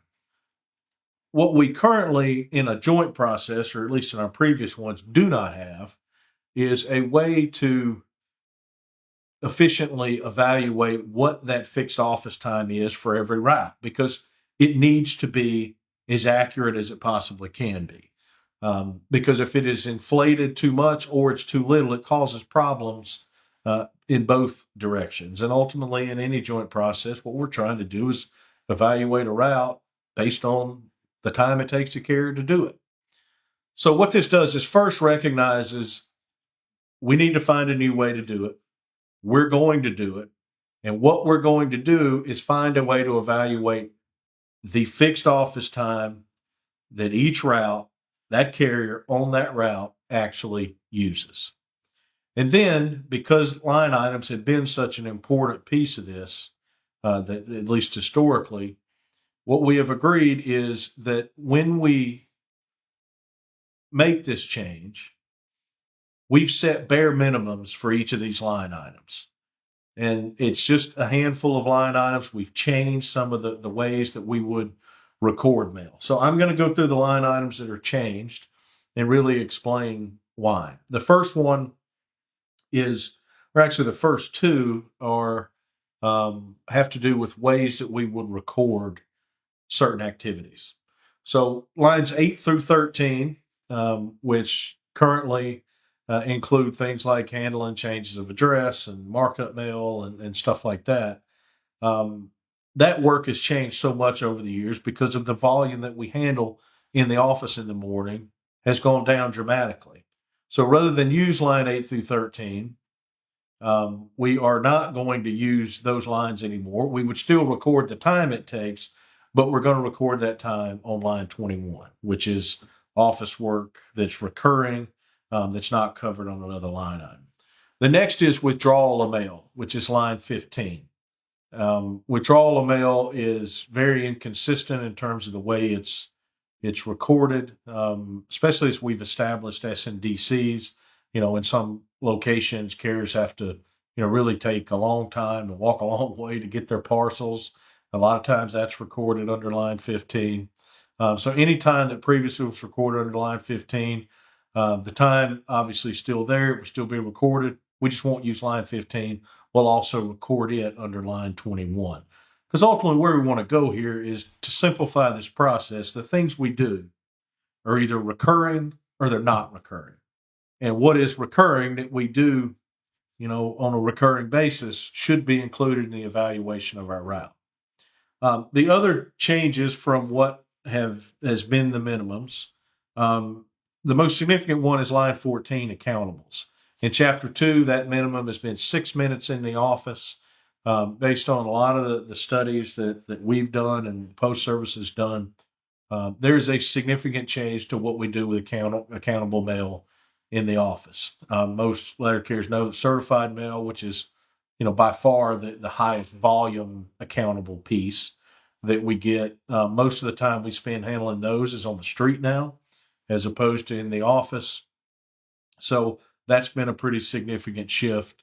But in any joint route adjustment process going forward, the minimum would be 2 minutes. So no matter how much time somebody spends on accountable mail, and for some people that might be nothing more than getting a key, that value will not go below 2 minutes. Line 19, which is vehicle inspection. Vehicle inspection is unchanged. It will not go below 3 minutes. Line 20, which is personal needs, that is the time that we spend on the locker room, restroom, that type stuff. Currently, the minimum of 5 minutes. It will not go below 5 minutes. That would remain the same. And then line 21, the current minimum for line 21 is 9 minutes. That would be increased in a joint process to a minimum of 10 minutes. So the terms of this MOU only apply to these line items, only apply in a future joint process. And just as importantly in this MOU is the commitment and what that joint process would allow us to do. And that is to evaluate the time on every route, what the carrier actually takes, and what should be fair for them on that route in the calculation of fixed office time to apply to their standard, for evaluation purposes only. This is only for evaluation in a joint route adjustment process. This is not for daily workload measurement or anything like that. It's only in the event we're able to come to agreement on a joint process. Okay. A few other things I'll go through fairly quickly. Article 2, Section 1, we have made some changes to include pregnancy as a protected class. And then in the second paragraph there, we have modified the term handicapped employees and replaced it with individuals with disabilities. Also, Article 8, Section 3, this is a really good change, that PTFs and CCAs will be guaranteed at least 1 day off per service week. A few changes related to leave in Article 10, the monetization of annual leaves, a new MOU. This would allow our members that carry over the maximum number of leave hours to sell back some annual leave. There is a requirement that they can not have exceeded 75 hours of sick leave usage in the previous year. Questions that often come up about that are, is there any impact of FMLA? And the answer is no. It doesn't matter why the sick leave was used. It's just simply a threshold. They have to use less than 75 hours of sick leave, and then you can cash in up to 40 hours of annual leave. CCA advanced annual leave. So upon completing a 360-day term and then being reappointed, CCAs will be advanced 40 hours of annual leave, which is a big step forward for us. That's a good thing for those CCAs that come back after completing a term and may want to take some time off. Similarly, PTFs, once upon hiring, would also be advanced that same amount of annual leave if they are CCAs converted to PTFs or PTFs hired in the middle of the leave year, then upon becoming a PTF in whatever fashion, they would be given a prorated amount of the 40 hours for the rest of that leave year. The bereavement leave MOU, which gives us the ability to take annual leave or sick leave or leave without pay for bereavement purposes for certain family members. We've expanded the definition of family members to include grandchildren. So, in the unfortunate loss of grandchildren, that would be eligible. You'd be eligible for bereavement leave now.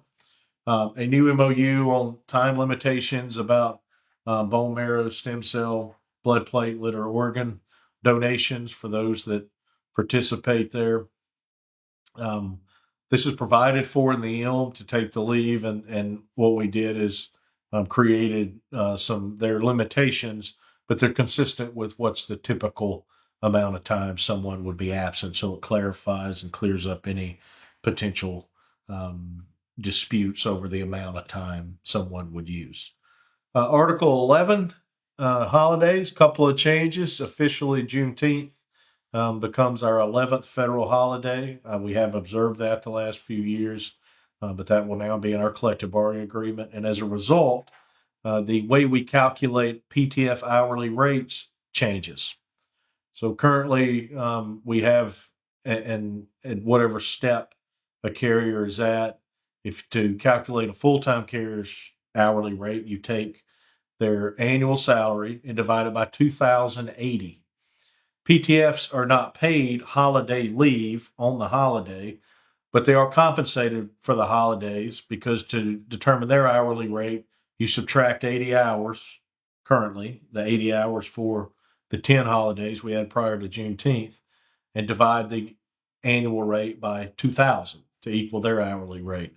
With the addition of another federal holiday, that means you have to subtract 88 hours because we now have 11 federal holidays. So PTF hourly rates are now determined by taking the annual salary and dividing it by 1,992 instead of 2,000. Some changes in Article 12. Throughout Article 12, there's a lot of sections that are not and haven't been for some time applicable to our craft. You will see that, if you look in the JCAM, you'll see language often that says this is not applicable to the letter carrier craft. We have agreed to remove all of those sections of Article 12 that are not applicable to our craft.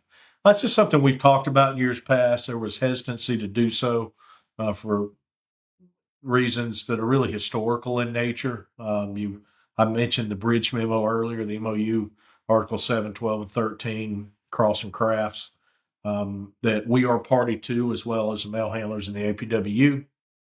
But, over the last several years, with us developing our conversion to career process and transfer process, and the other unions following that and having their own processes, we're in a place where we're pretty comfortable with the application of the limitations in that bridge memo to go ahead and clear up Article 12 by removing these sections. Another change in Article 12 has to do with those that leave our craft and come back that leave our craft to go to a non-bargaining position. So now when someone leaves our craft, typically they're going to go be a manager full-time, but it's not just related, not only applicable to going to be a manager.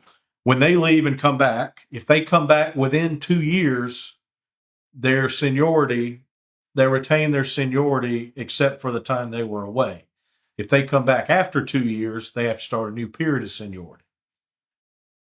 The change here is to change that 2 years from 1 year.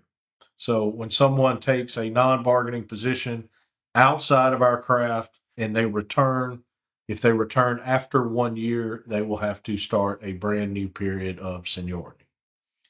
And then finally, a section, Article 12, Section 5C8, is about accessing part-time flexible employees. We have language in our JCAM that makes clear that this language talks about a quota of PTFs, which is something from years ago, doesn't exist anymore. Our JCAM makes clear that complement is covered by Article 7, Section 3, not by this quota. So we agreed to delete this entire section about accessing PTS because in reality, in the absence of a quota, there's no reason really to ever have to access a part-time flexible letter care. Article 14 to do with safety, a pretty significant change here. We have, for a number of contracts, we've tested a concept called district safety committees in a pilot form, where around the country we've had joint committees at the district level that addressed a lot of different safety issues. Those in recent years have we kind of struggled with them, to be honest, through some restructure with the Postal Service and the way they change their district structure. But that will no longer be a pilot. They will be everywhere. We will insert this. It's going into Article 14, Section 3. So we will have district safety committees in every district, which is a really positive thing for us. It's another avenue to address any issues that are related to safety. An MOU also related to safety, a new MOU on air-conditioned vehicles. Post Service is in the midst of purchasing a lot of vehicles, and this just says they are going to put air conditioning or make every effort to put air conditioning in all the vehicles. If they intend to purchase a vehicle without air conditioning, they have to talk to us about it first at the national level. It's highly unlikely that would happen. This is just a protection. And it also makes clear and obligates the Postal Service to keep up with maintenance procedures to maintain the air conditioning in vehicles in good working order. Okay, next in Article 15, a grievance procedure. The changes here are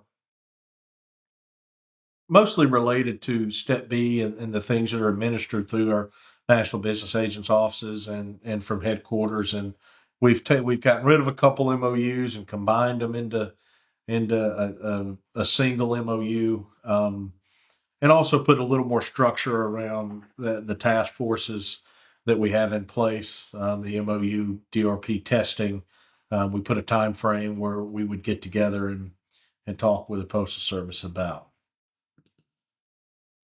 A new MOU related to Article 15 that will certainly be of interest to our stewards is a commitment and some guidelines for testing an electronic grievance system. So this is, I think, a great opportunity for us. It starts with the way we request information and receive information requests to the way, we move grievances through a process and, could really improve the efficiency of our process and, give more visibility in terms of time frames and timestamps and things like that. So this, of course, it will be new. It'll be something that we'll have to do probably a significant amount of testing. But I think it's very promising, at least in concept. One kind of just point to make, this test would apply to the portions of the grievance procedure that we do with the Postal Service and moving grievances through the procedure.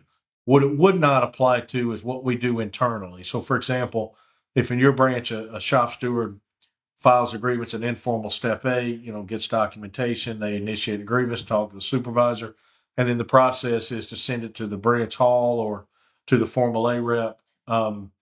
That sort of internal union movement of the grievance more than likely is not going to be a part of this. This is just about, once we get it formal A, and for example, exchanging documents or appeals to formal A could be a part of it. Moving a case to step B, could be a part of it that we do jointly. But it would not apply to sort of our internal. We would develop stuff like that unilaterally, which is definitely on our radar. Okay, Article 16, Section 7, the emergency procedure, emergency placements or suspensions. The only change here is that individuals that are placed on emergency suspensions during that time that they are out in a non-pay status, they can use annual leave if they wish to have some income. It's totally at their discretion. This will not impact in any way grievances or make whole remedies. It just is intended to allow them to have some immediate income. Obviously, if someone used their annual leave here, a grievance was filed, we were successful in a make whole remedy, having their leave balance restored would be perfectly appropriate to request. So it's only intended to give them the ability to have some income in the interim. In Article 17, a couple of changes. One places a requirement to have labor management meetings at least twice per year. Previously, there was, labor management meetings existed, but there was no frequency that was required. So, at minimum, they have to happen twice per year. And then Article 17, Section 7 has been modified significantly to change the way that we handle dues with the Postal Service, union dues.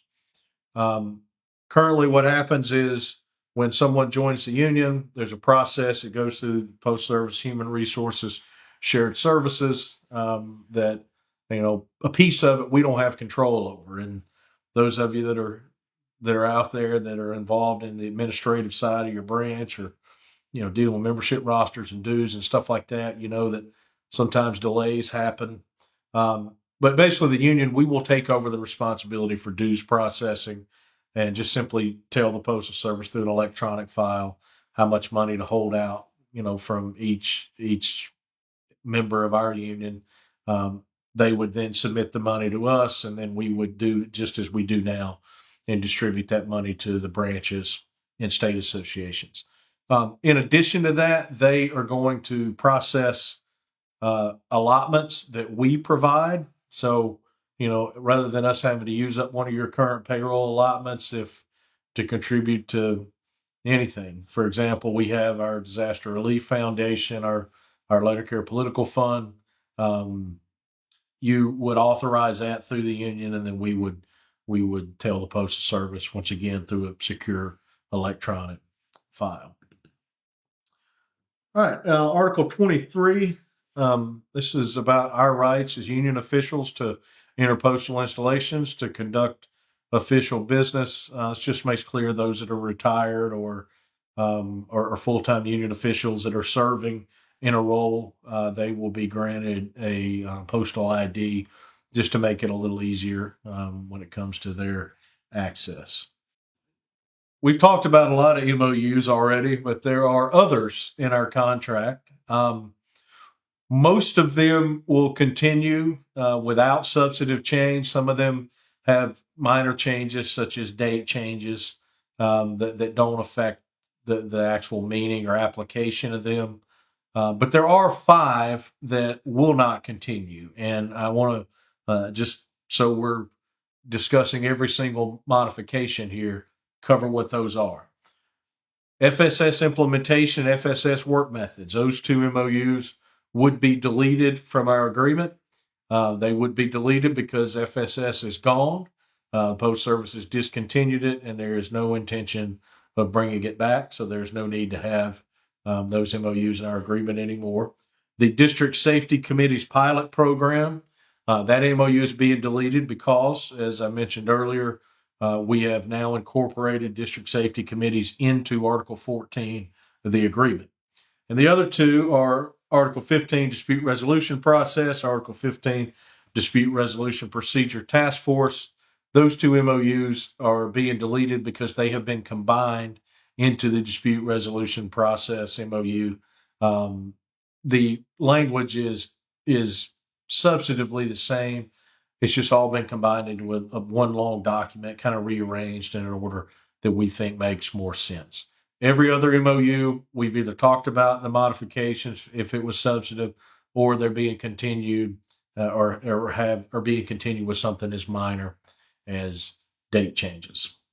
Next, we have the questions and answers. A lot of you sent in questions, and we very much appreciate you doing that.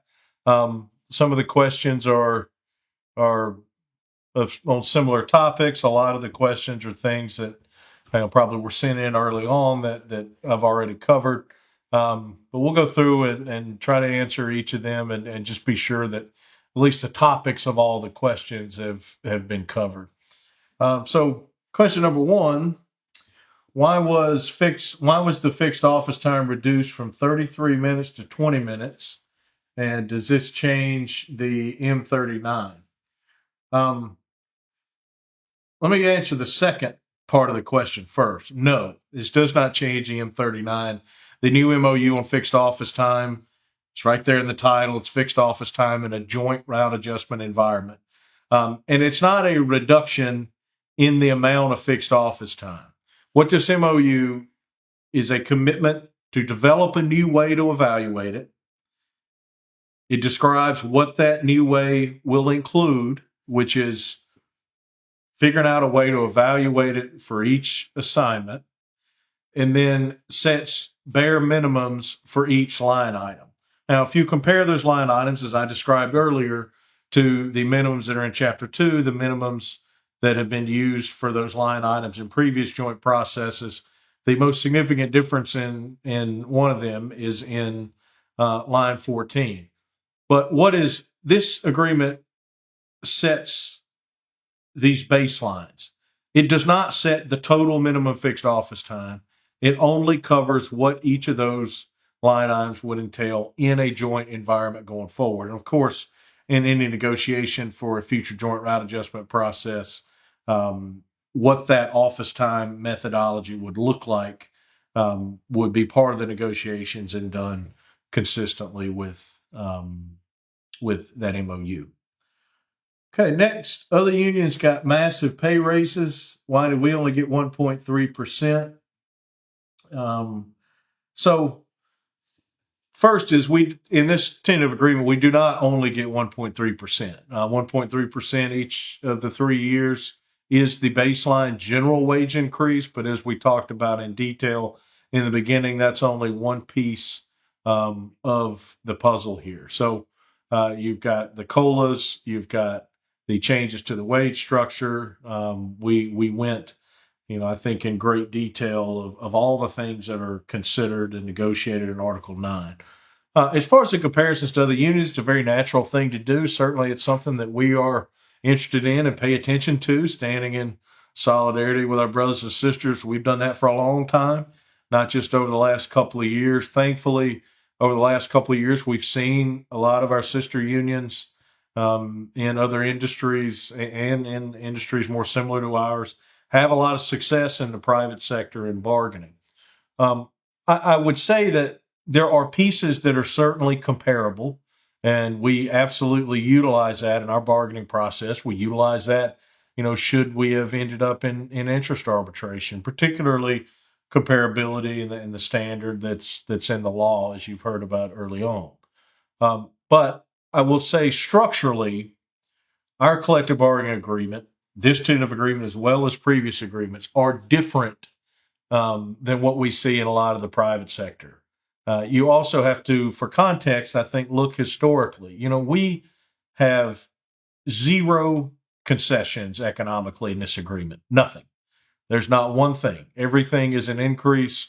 There's no change in anything that costs us money. Our health insurance remains exactly the same in terms of the percentage that we pay. All the pay increases are pay increases that are completely rolled in, to our agreements. And if you look over, let's say, the last 10, 15 years, a lot of the unions that we see in the private sector having success now, they're having success because through difficult bargaining periods for them, frankly, their struggles and difficulty were greater than ours. I mean, we see a lot of unions achieve, significant increases in terms of what they call their general increases, but they don't have cost of living protections. Therefore, through this period of inflation, they've not got near the pay increases that we've had. There are, generally speaking, in the private sector, much more concessionary things that happen in terms of the nature of a bargain between employer and the union. And then, the dynamic of work rules and the protections that we have are so extensive that we've bargained over time is also very different than what you see in the private sector. So in some ways it's comparable. It certainly is better than a circumstance that we've experienced in the past where, unions were not having much success. But at the same time, I think that it really comes down to the structure of our agreement, the way the COLA formula has served us, maintaining that. And I think if you compare really to any union over the last decade plus, in this era of bargaining since the recession, which had, obviously affected us, but affected a lot of other industries as well. Our union has done really, really well. And as we talked about earlier, this agreement represents, even more economic benefit than the previous two. Another piece that's just worth mentioning here is the we've talked about the financial condition of the employer and how that plays into interest arbitration. Well, that's 100% a factor in the private sector too, with our sister unions. And when their employers are doing well financially, they have success. And the fact is that we see these large private sector employers currently are in many cases making billions of dollars in profits, and that creates a very different scenario than what we currently have with the Postal Service.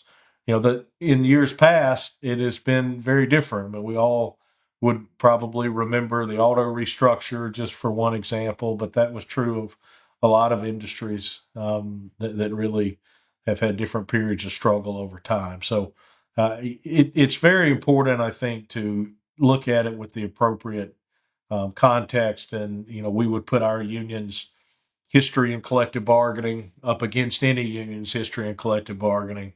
And I certainly believe that this agreement continues under fairly challenging circumstances. The structure and the way we have bargained in the past, it has served us really, really well, and will continue to serve us in the future. Okay, next is a question about 12-hour limitations. Is someone who volunteers to work beyond 12 hours guaranteed to work those hours prior to a non-ODL being forced to work? So essentially, this question is, just to rephrase it a different way, does the Postal Service's obligation under Article 8, Section 5G change? So the fact that a non-ODL can volunteer, if they volunteer to work beyond 12 or 60, is the Postal Service obligated to work them whatever they volunteer prior to working a non-ODL? And the answer to that question is no, they are not. There is no change to their obligation. Their obligation remains to work them up to 12 and 60 under 8.5G.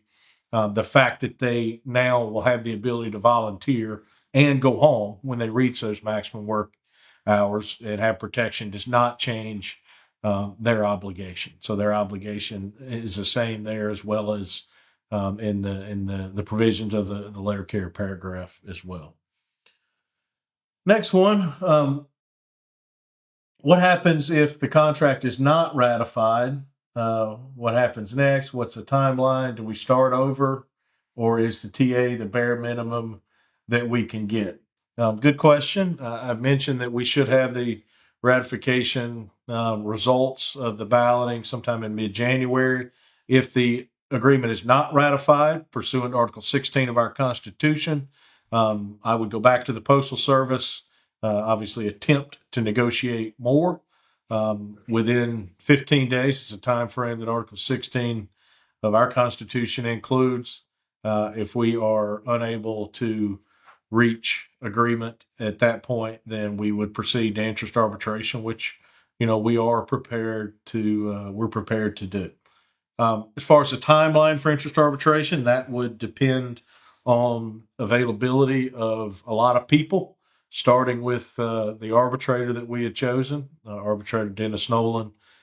So in the event the agreement's not ratified, the reality is the likelihood of us coming to agreement with the Postal Service on something else within 15 days is probably not great. So we would likely immediately reach out and begin that scheduling process. Honestly, we would probably be looking at spring or summer in the event that happens for hearings. We would need, probably weeks of hearings, and then it's almost impossible to predict like exactly when an award would be issued. But it's probably fair to say that we would be talking about sometime late in 2025 at the earliest. As far as the question about do we start with the TA, is that a minimum that we could achieve? No. When we go to interest arbitration, what's in this TA is not relevant at all. What we would do is probably sit down with the Postal Service, as we've done in previous rounds of interest arbitration, and certain things I'm sure we could agree on that we would include in the agreement, but the economic issues would be in dispute. Each side would present their proposals, and then the process would play out. So you certainly do not start with the tentative agreement. You start at zero, and each side is free to propose what they want to propose and put on their case, and then the arbitrator would issue an award. Next question: are CCAs and PTFs guaranteed days off, and the weekly schedule subject to change? I think what you're asking here is, are the days that they're scheduled off subject to change? So the language in Article 8 requires that they be scheduled a day off, and that's the Wednesday of the week before. Is it subject to change? Yes, of course. Scheduling for CCAs and PTFs is always subject to change, but the guarantee for the day off remains. If, of course, someone is on a hold down, then the ability of the Postal Service to change that day off is exceptionally limited in that case. In fact, they almost have no ability to do it. If they're working on Sunday, which obviously comes into play depending on parcel delivery that happens that day. So the short answer to the question is yes, it is subject to change. But what's not subject to change is the guarantee that they're still guaranteed that day.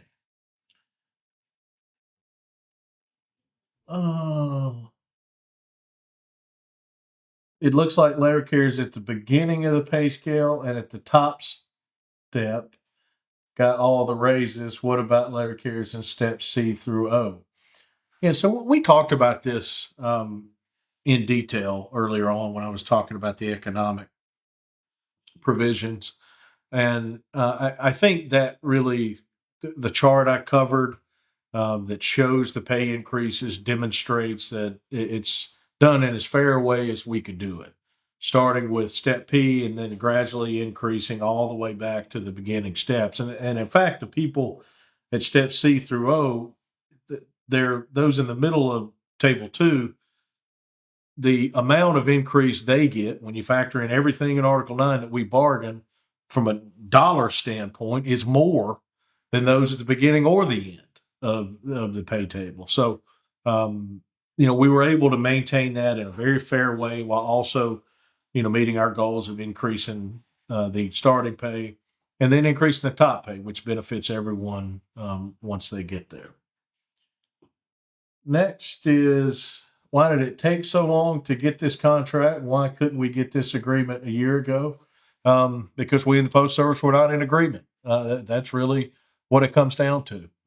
If we could have reached this agreement a year ago, there's a strong possibility that, we would have had this agreement at that point in time, but we just simply did not. You go through a lot of different possibilities in bargaining and, from both sides of the table. And thankfully that over this extended period of time, for the reasons we talked about earlier, and this process, the Postal Service became more willing as we moved through to, spend the amount of money it would take to, for us to achieve the economic benefits that we achieved, which is, again, significantly more than we have in the last couple of rounds of bargaining, which translates to significantly more cost for the Postal Service, which is their concern. The idea of understanding what the other side of the table is thinking is always important in any negotiation.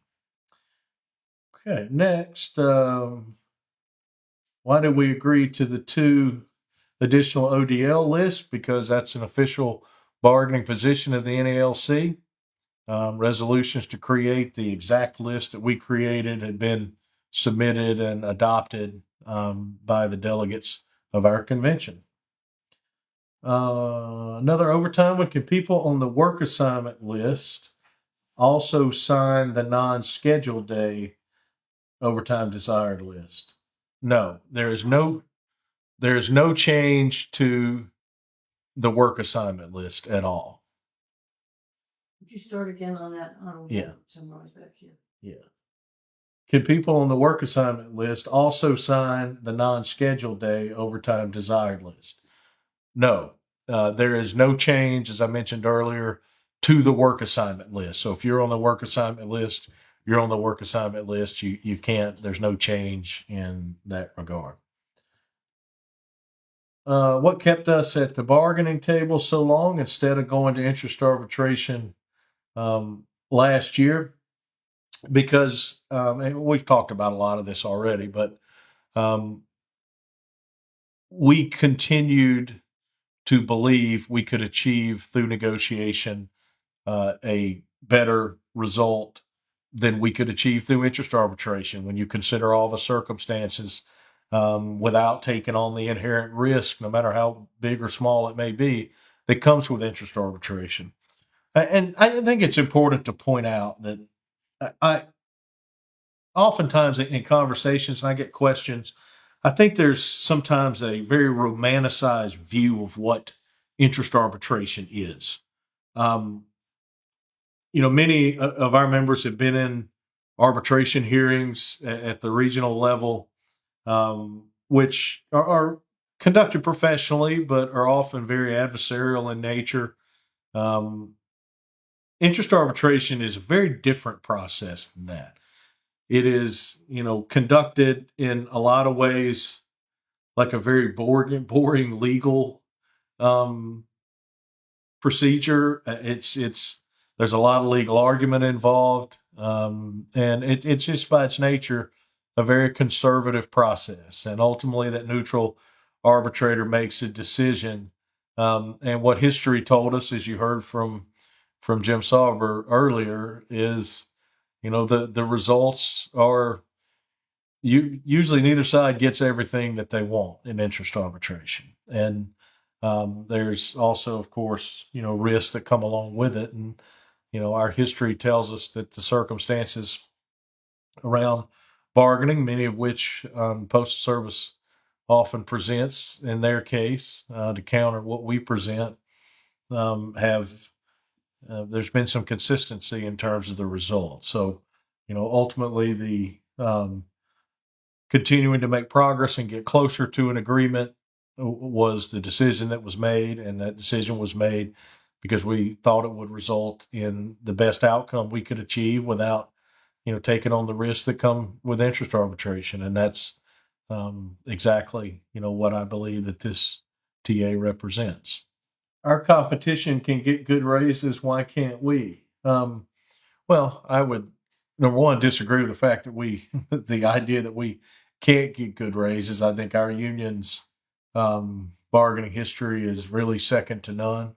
That we've talked a lot about the structure of our agreements and how that served us well, and it's really served us well over the last few years. I mean, letter carrier pay has gone up significantly, probably as much or more than any industry. And as we talked about a minute ago, I would just caution the differences in structures, the differences in bargaining environments, the differences in the way things are reported. Often you have other unions that may achieve a percentage increase that has a big number on it, but that could be a union that's had no COLA protection, and therefore while we've gotten 25% in increases over the last few years, they may have gotten almost nothing. So every circumstance is very much different. But since the word competition was mentioned here, I think we should cover this a little bit. Jim talked about this some, I believe. But the comparability standard that's in the 1970 law, where our wages are in the career service should be comparable to those that do similar work in the private sector. to us, the argument we've always made and made successfully for the most part is that point of comparison should be the private shippers that are unionized, which is one large one. But there's always an argument there that there's a lot of other delivery folks that are out there these days, and so it's not always a given. If you look at this comparability standard historically, the relationship between the compensation that we have and the compensation, that our brothers and sisters with the Teamsters have achieved is stayed very much consistent. It ebbs and flows based on the timing of agreements, and with the agreement that they bargained last year, which was certainly a victory. If you look at that top pay in particular, which has mainly been the point that in interest arbitration we discuss what we project our top pay to be, it maintains the same historical relationship, and it's very much right in line with that comparability standard. So, okay, next, could we end up with less if we go to arbitration? Yes, we could end up with less. We could end up with less overall. We could end up with sort of a similar economic package overall that is divided up differently. Maybe not as at least in what we believe is fair, as I've described in detail. Of course, we could end up with short-term, attractive short-term things that don't have good long-term benefit, which is very much the opposite approach of that what our union's taken. That's one of the reasons that our COLA has always been so important, and bargaining, maintaining that and the way it served us over the years. Just to throw out one possibility, lump sum payments as opposed to including things in the COLA formula or in a, really a bad scenario. There's always a possibility of modifying the COLA formula and giving a larger increase over here that long term is going to result in our people making a lot less money. So, all those possibilities are on the table. The short answer to the question, could we end up with less? Yeah, we absolutely could. And obviously, as we've explained in detail, I don't have any expectation that we would end up with more. So we could definitely end up with less. Monetization of annual leave. Why is a question on that MOU? Why is the less than 75 hours of sick leave language in there? That's a product of negotiation. There are other postal employees, some represented by unions, some that are managers that have the option to monetize annual leave currently. That's the requirement they have. So, Post Service, of course, was, not interested in creating different requirements for us. But the short answer is, obviously our preference would be to not have to have the maximum carryover and not have, a minimum sick leave requirement. You could sell back whatever you wanted, but that's the nature of negotiation. You don't, always get everything you want. So, but it is consistent with the requirement that other postal employees have. Last one, I think, is why do we care about the Postal Service's finances? Let me answer that in two parts. Number one, we care about it in bargaining, certainly, but well beyond bargaining, because that's where we work, and our job security and long term is very much dependent on a successful, financially stable postal service, and we've been heavily involved in that fight for a long time now through policy changes that need to happen legislatively, policy changes that still need to happen, working with them, because job security is one thing, and then the collective bargaining environment, a healthy postal service financially is, history tells us, over the last 54 years, it's much better for us in bargaining. I will make this point, though, that the Postal Service's financial state at any particular point in time does not impact our priorities in bargaining. It does not impact the things that we try to achieve in bargaining, but it is a consideration in making decisions of, do you finish an agreement or do you go to interest arbitration? Because as Jim explained earlier, that's an issue that comes up in interest arbitration. So it has an impact, but it has an impact because that's reality. It doesn't have an impact because it's the NALC's priority. It doesn't impact what we attempt to achieve, but it is just a fact of life. And just like I've talked a little bit about our brothers and sisters in the private sector that have had some success in bargaining. The financial conditions of their employers impact their bargaining in a positive way sometimes and in a negative way sometimes. So, really reemphasizes the need and hopefully provides an understanding, for those that may not be as familiar as to why we are so engaged on Capitol Hill. We're so engaged in elections. We're so engaged with the White House to try to ensure that we get changes made that puts the Postal Service in a positive financial position going forward, because that's where we work and we want them to succeed because that's what's best for us, but also because of the impact that it has on our collective bargaining environment. Thank you for joining and watching or listening, whatever you may be doing, to this virtual wrap session. The intent of this is to educate you and give you information so that during this ratification process, you can make your own decision. But I think it's very important that you, as an NALC member, understand the totality of the agreement, the context, and that's really what I tried to do here is give you that information and answer the questions that were sent in. Ballots for this ratification process are in the mail. If you haven't received yours, you will receive it very shortly if you're an eligible voter. And I encourage you to take advantage of your right, participate in one thing that our union is very proud of, is that we are the most democratic, little d, democratic union in this country. All of our active members have an opportunity to vote.